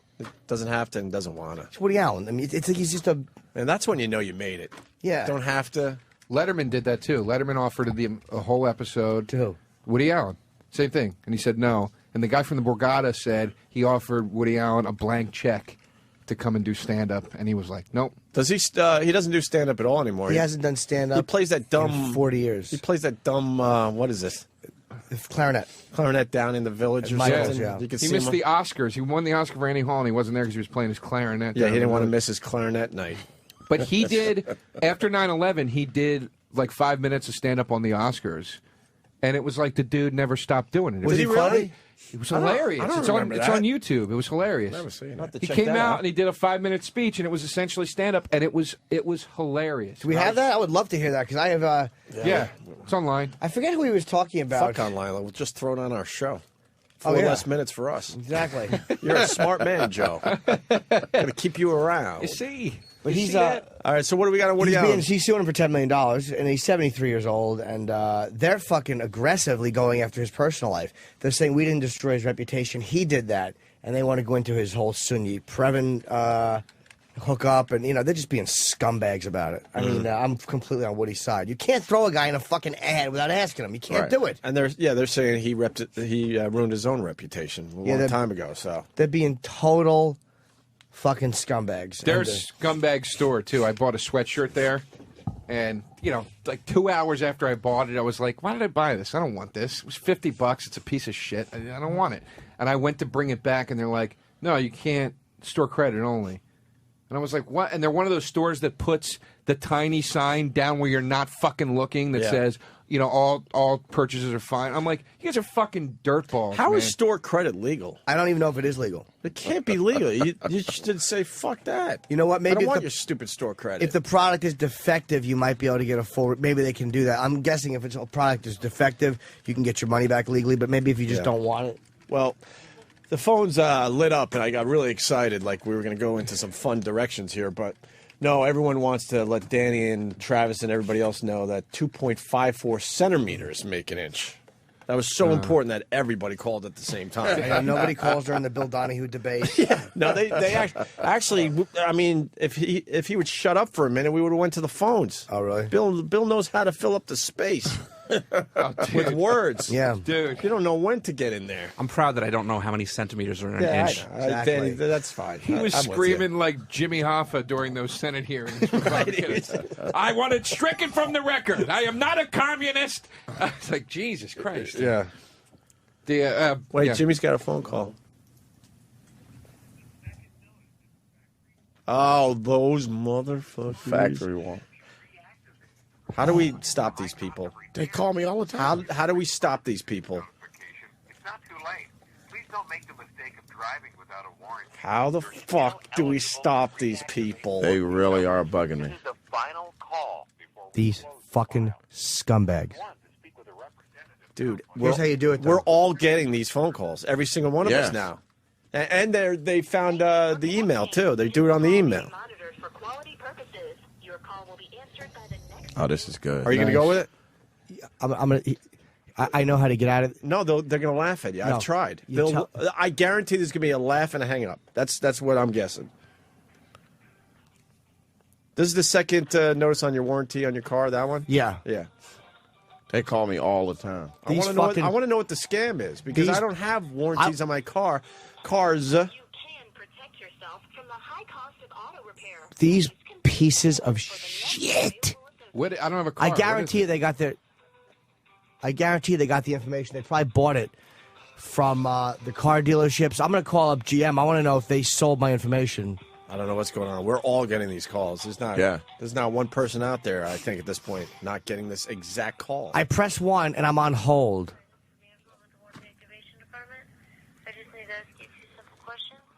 Okay.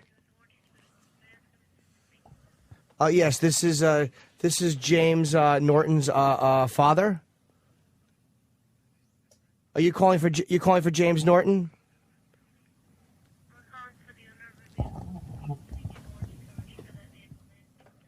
Well, this number that you're calling, there was James Norton, but he passed away.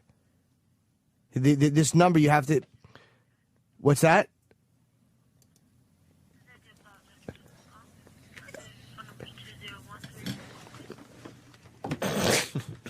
Yes, that is the phone number, and James died, and we've been trying to tell people, and we're being harassed by telemarketers, but he passed away.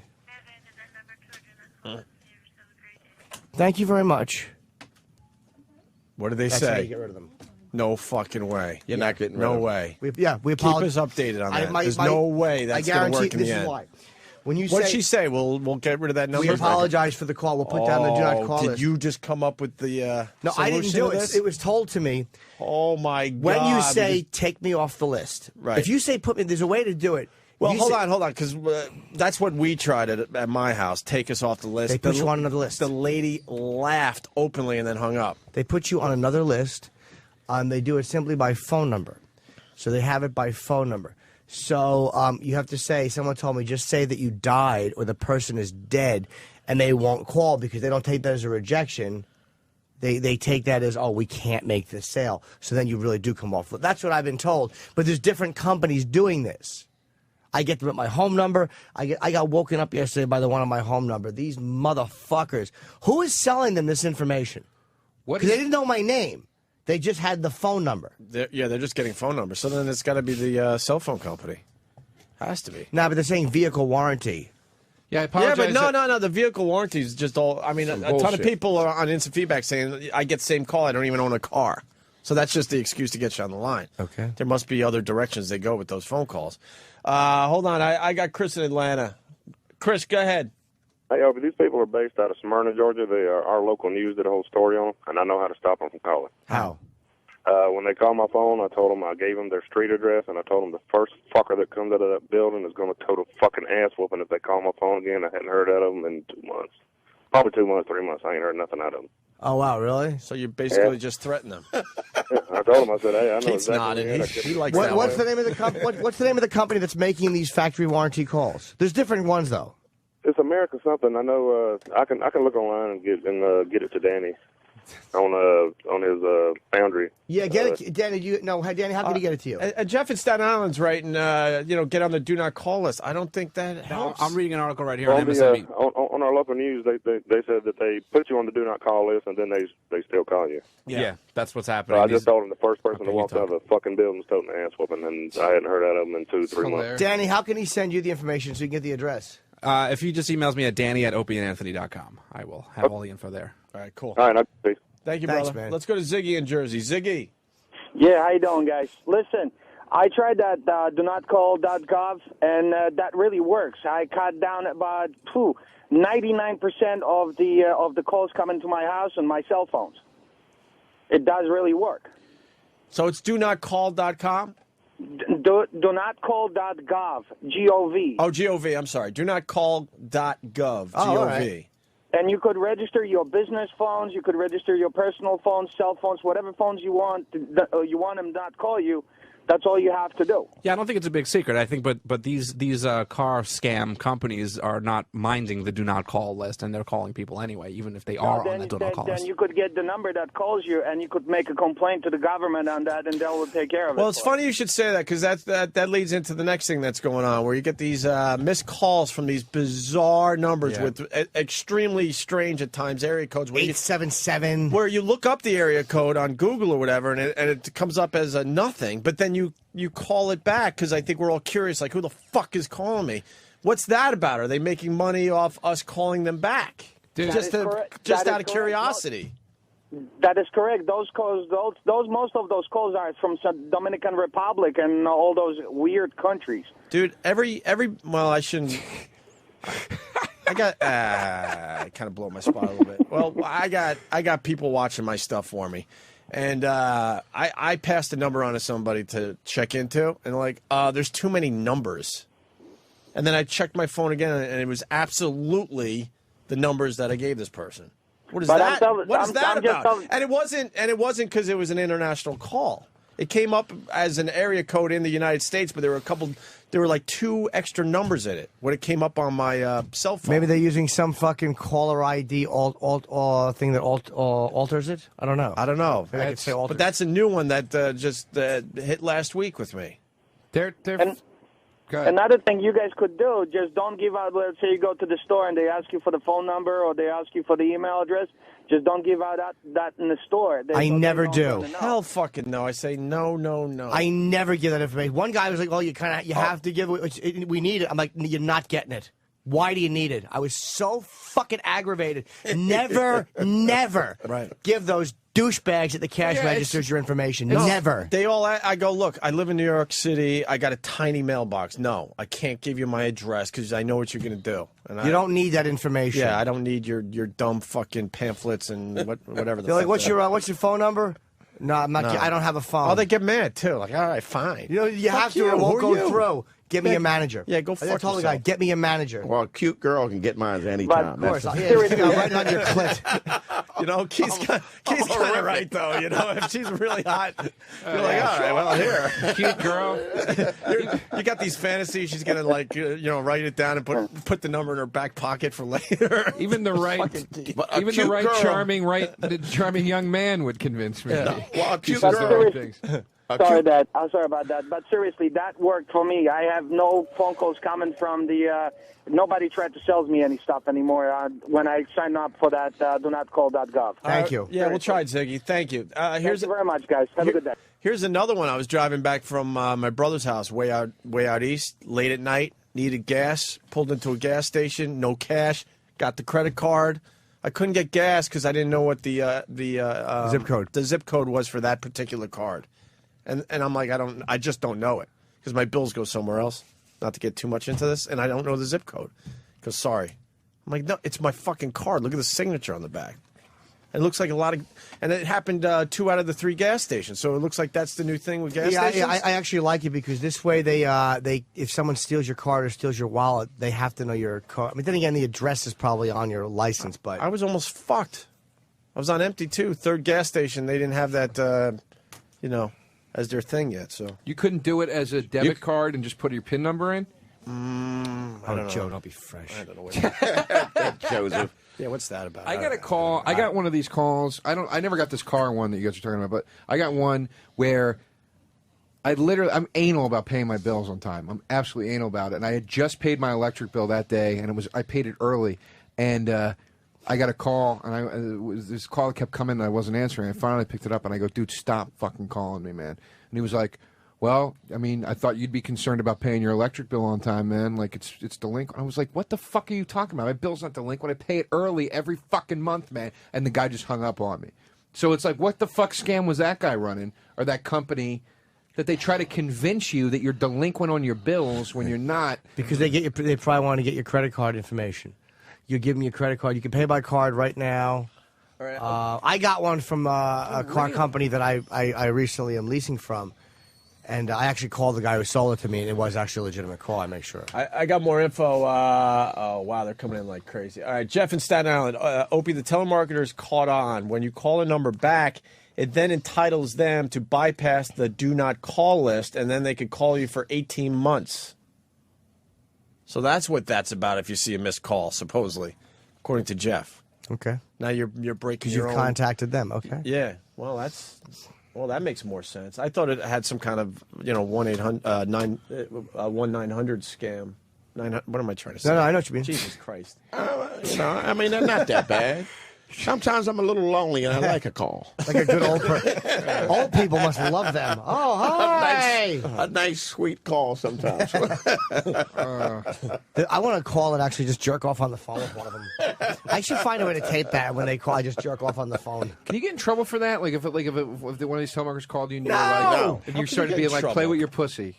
If you start saying shit like that, No, what the fuck are they? Don't call me. No, but you're gonna be on a million lists after that. Yeah, they're like, this guy's fun. A million sexy lists. That's what you do. If a telemarketer just calls you like these car companies, just go, all right, look, do you shave your pussy? What was the guy? How big is your cock? There you go. I suck your cock. We had that opportunity just now, Jimmy. No, but I wanted to try the dead thing. But Then he gets your number and calls you back later on that night. I don't like Jimmy's confidence, by the way, with the dead thing. He goes, watch what I do. I'll get rid of this one. Watch tomorrow. I get a call from a funeral service company. You know what? I used to watch. They pass your number along to the government. They cancel your Social Security number and all your bank accounts. You remember when it would be weird guys who call the phone booths? You ever hear like people would ring when the phone booth was in? There were people who would just ring the phone booths and they'd talk sex to you. You're like, hey, what are you doing? Yeah. And I used to answer those calls. One guy's like, yeah, you want to suck my cock? I'm like, what? I'm not going to. I'm arguing with a guy that I could have just hung up on about sucking his cock. Are you going to do it? You're going to suck my cock. I'm not going to suck your cock. Yes, you are. No, I'm not. 40 minutes on the phone with this guy. Did you suck it? I sucked it, yes. Yeah, you playing with yourself? Well, probably not. You just called a phone booth, asshole. Yeah, whacking off in the middle of Times Square. I was coming home one night from Rascals in Ocean Township, and this is a different time at a rest area where a guy did something inappropriate. This was not in the bathroom itself, but I'm walking up to the Burger King, and there's steps outside, and he's sitting like on the ledge near the steps, and he had on shorts, and he had his leg raised, and his cock and balls were just hanging out the side. And I'm like, what a brilliant way to cruise.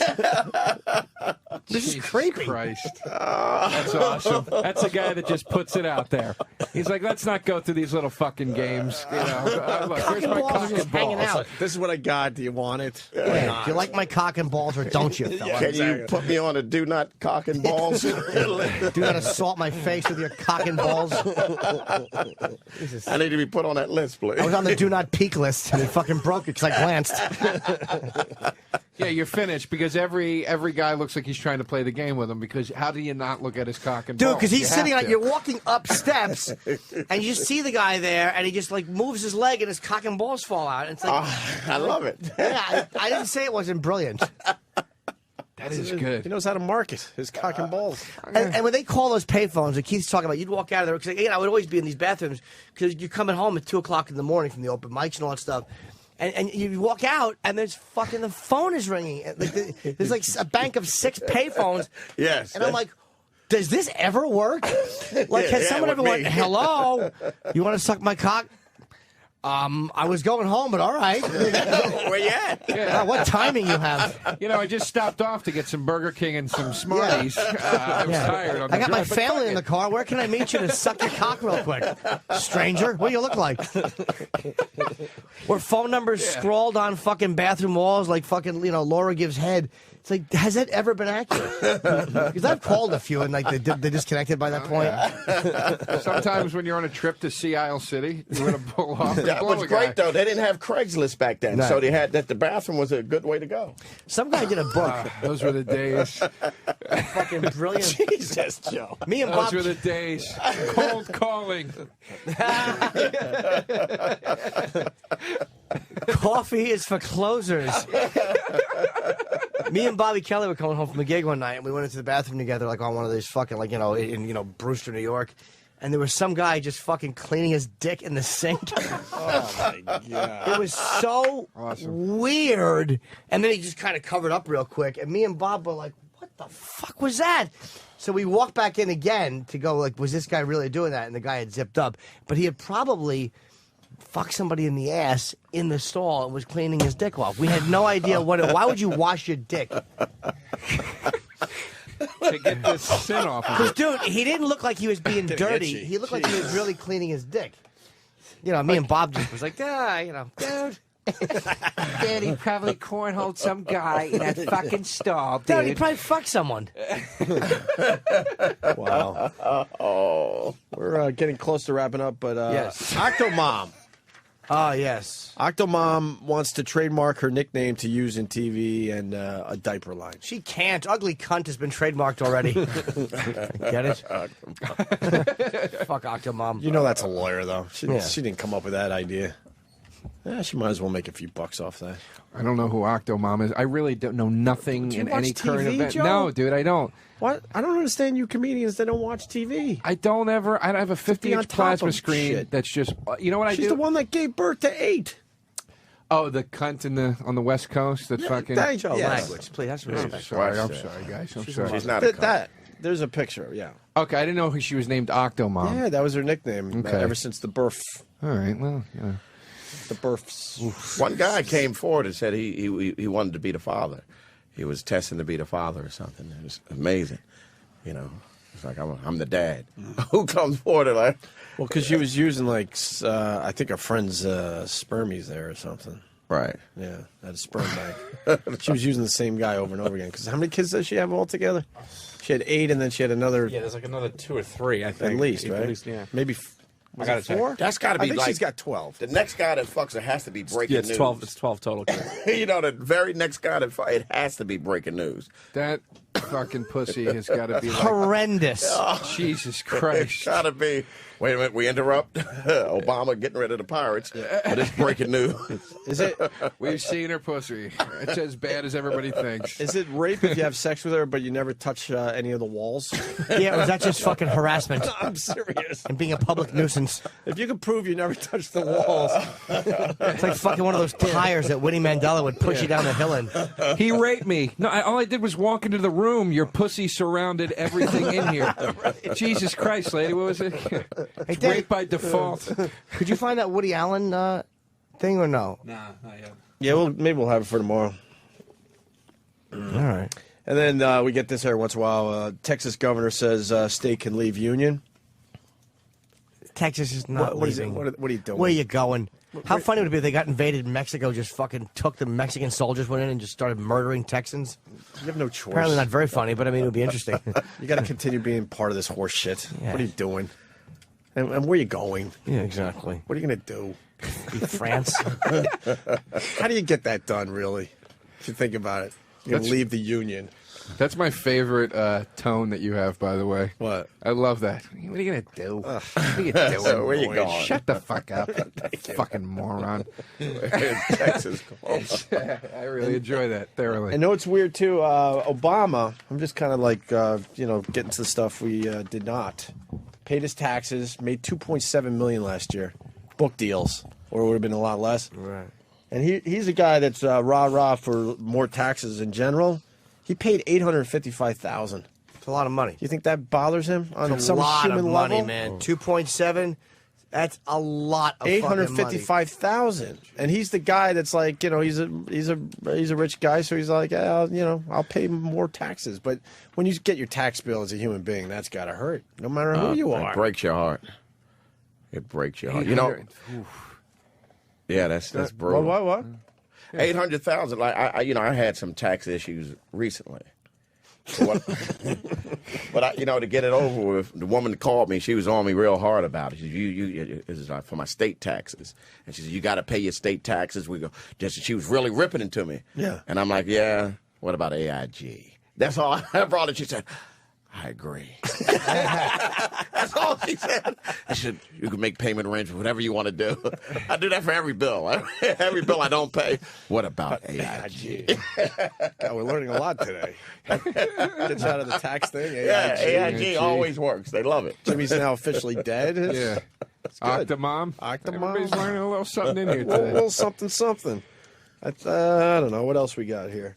Oh, Danny, is the Everywhere I Go song good? Is it worth doing today? I find it to be highly obnoxious. Yeah? Yeah, I mean, What's the backstory on this? I haven't heard this song yet. I think Charlie, one of our interns, found. He sent it to me last night, and I took a listen to it this morning, and I instantly hated it. Is it one of those things we could just bother people with? Yeah, absolutely. Oh, we like doing Absolutely. that. We like doing that to the listeners. Everywhere you are. Days are the sunniest, jokes are the funniest, rabbits are the bunniest, hives are the honeyest, elephants the tiniest, troubles they're the nunniest, everywhere I go. Straws are the bendiest, time is the spendiest, cards are the sendiest, books are the lendiest, fun's the pretendiest, friends are the friendiest, everywhere I go.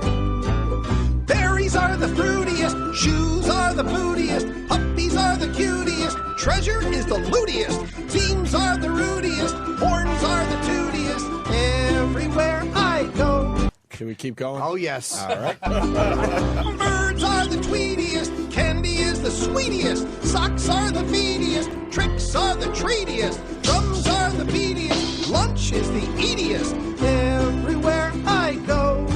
That's good, right? No more.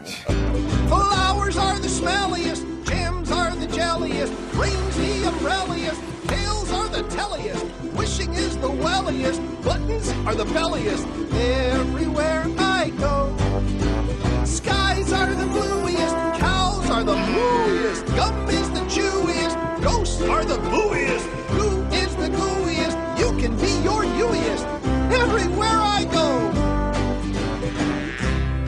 Can we play this as a loop instead of our replay today? Can you imagine? Just turn on 202 or 197, wherever the fuck you're Is that a listening. kid song? To be honest, I don't know exactly where it came from, but it has to be. I mean, I don't obviously hate it's it. gotta be a good song. It's catchy. Yeah. We should get one of our bands to do the heavy metal version of that. Well, now it's out there. Everywhere. It's got a little creepiness to it. A little bit. Most kids' songs have a creepiness to them. Yeah, that sounds like, something bad is going to happen. It's got to be something. Play that song. There's got to be something wrong with you that you want to make kids songs for kids and then go to this place and that place and perform these songs. I just picture the guy undressing as he's singing it.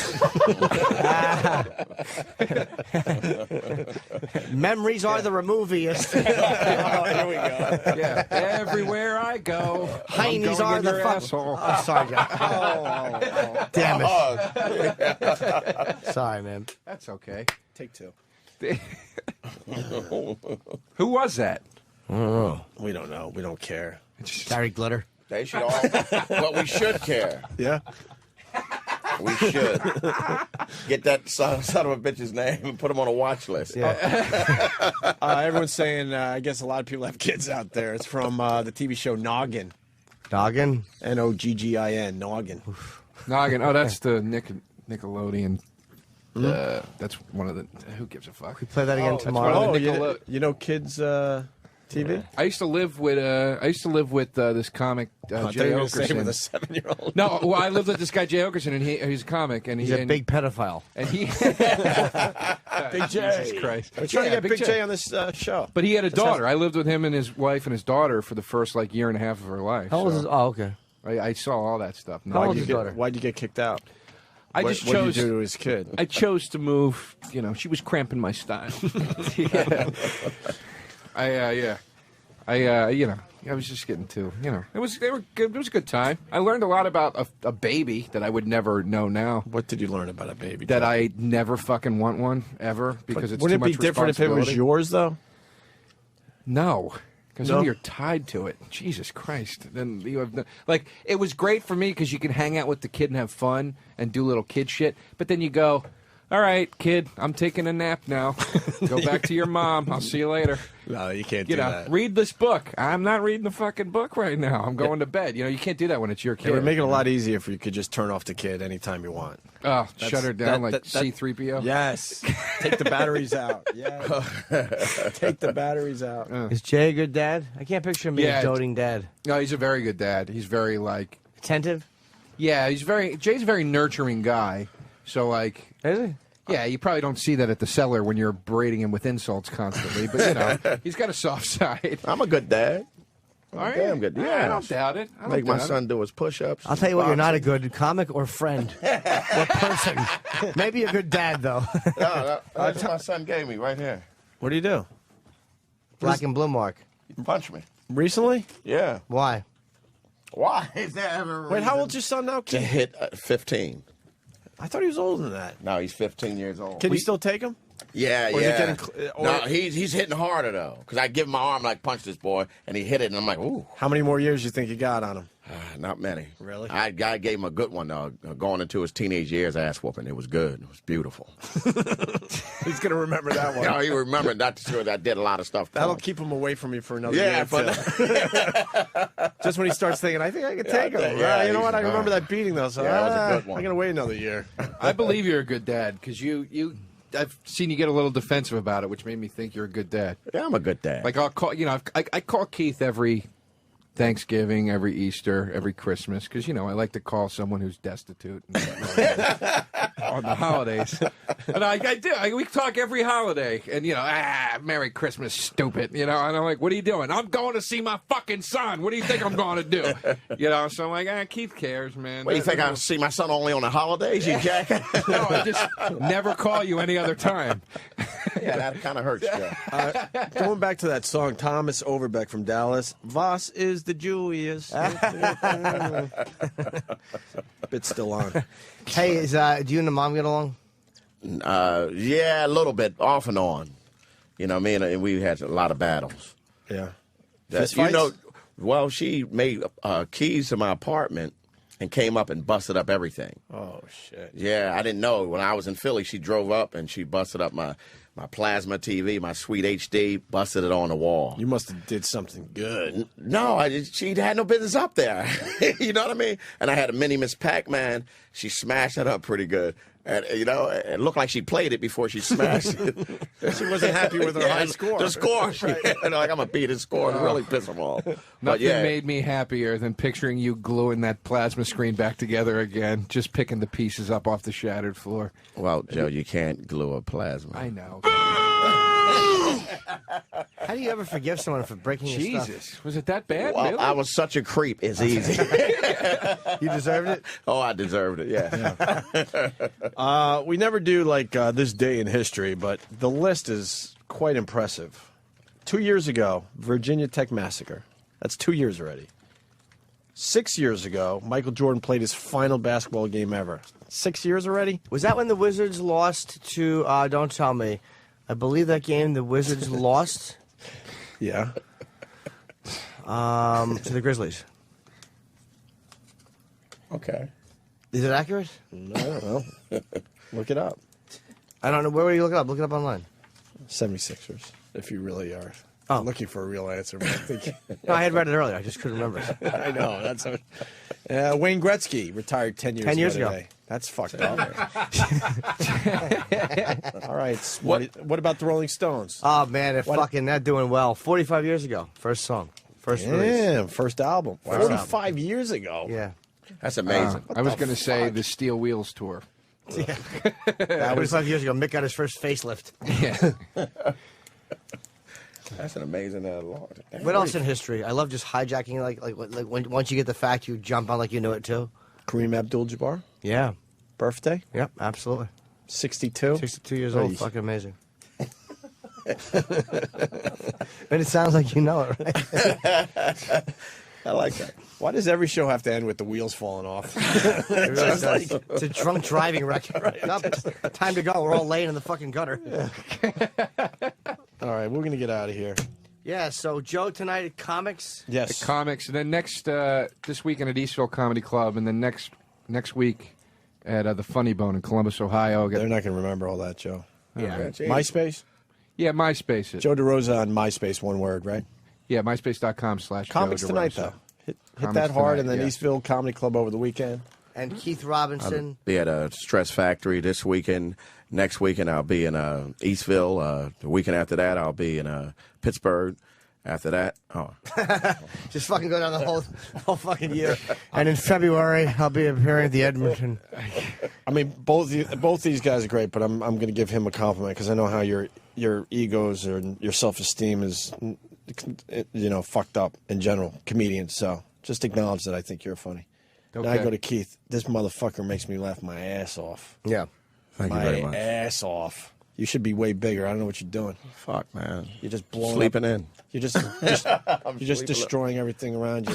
Just when it's starting to get good, right? Yeah, Keith is just he's a problem, right? Keith is a fucking. He ought to be in the military. Nobody blows up bridges or fucking sabotages things faster than Robinson. He fucking never met anybody important. He wouldn't fucking annoy immediately.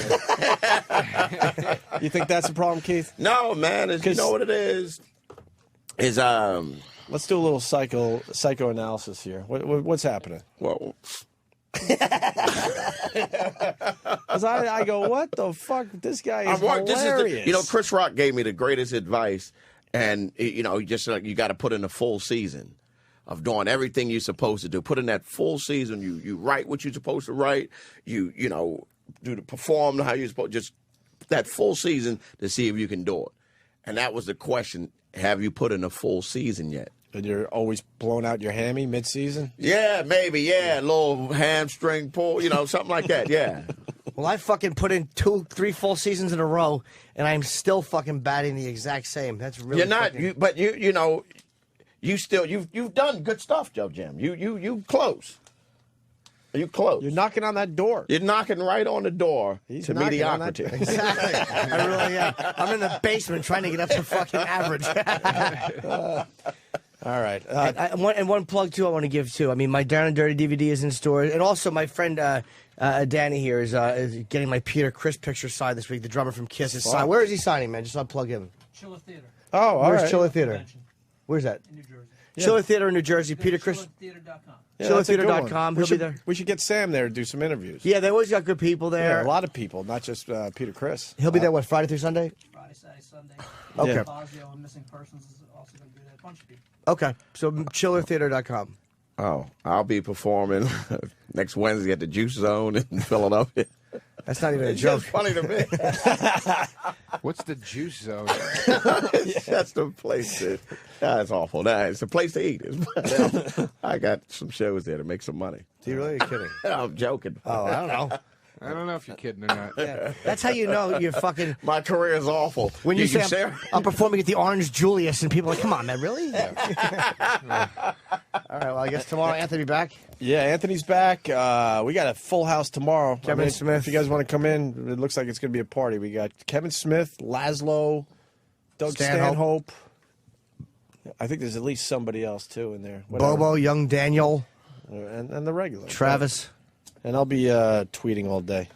That's all I promote. Opie Radio on Twitter. That's all I care about. It's fun. All right. Having Well, fun. let me know if I got some good comments back from that Oh, picture. really? You don't have to do it right. Yeah, let's do it right now, Danny. Can you bring that picture up of fucking Awful Joe before we get out of here? Which one? My version? Thank you for saying. Well, my everybody version was said the Keith good is a version. genius, and I got Awful Joe. No, I on mean the as a send person, out. not as a comedian. Yeah. I did take a very flattering picture of you, Joe.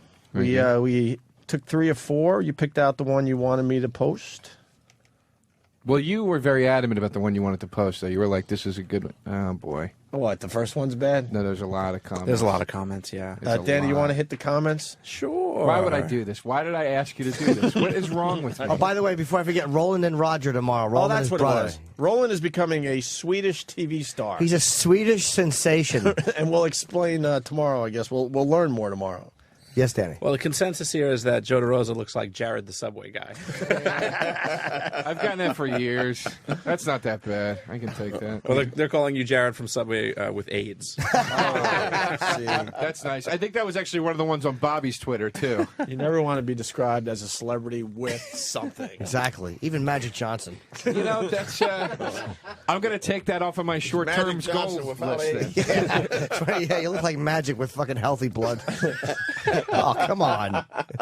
Yeah, you look like Magic if his AIDS works. No? Wow. All right, Jesus. I'm sorry. Wow, I way thought- to hurt everyone, Joe. We were just having some fun. Breaking news. Yeah, what the fuck? All right, well. Breaking news, Elliot Franco, I hope you're right. Jersey, I'm just assuming you are, because sometimes we get fucked by reading these things. John Madden just announced he's retiring. Oh. Just hitting the wire. Wow. According Fuck him. to Elliot Franco. Nah, man. So blame Elliot if it's not true. Not John Madden. He's good. He is good, but enough already. We get great. it.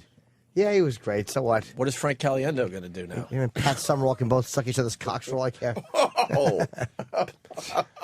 Caliendo will be fine. Wasn't it him and Al Michaels, right? Was Yes. the last combo? Yeah, they did a good They job. did the Super Bowl recently. Yeah, right? Yeah, Madden's great, but I mean, he's old. Summerall was fucking He was great. man. Pat Summerall was fucking Pat great. Summerall and He's one of the John Madden. best. They were the best together. They were Madden the was- best football guys Madden ever. was solid.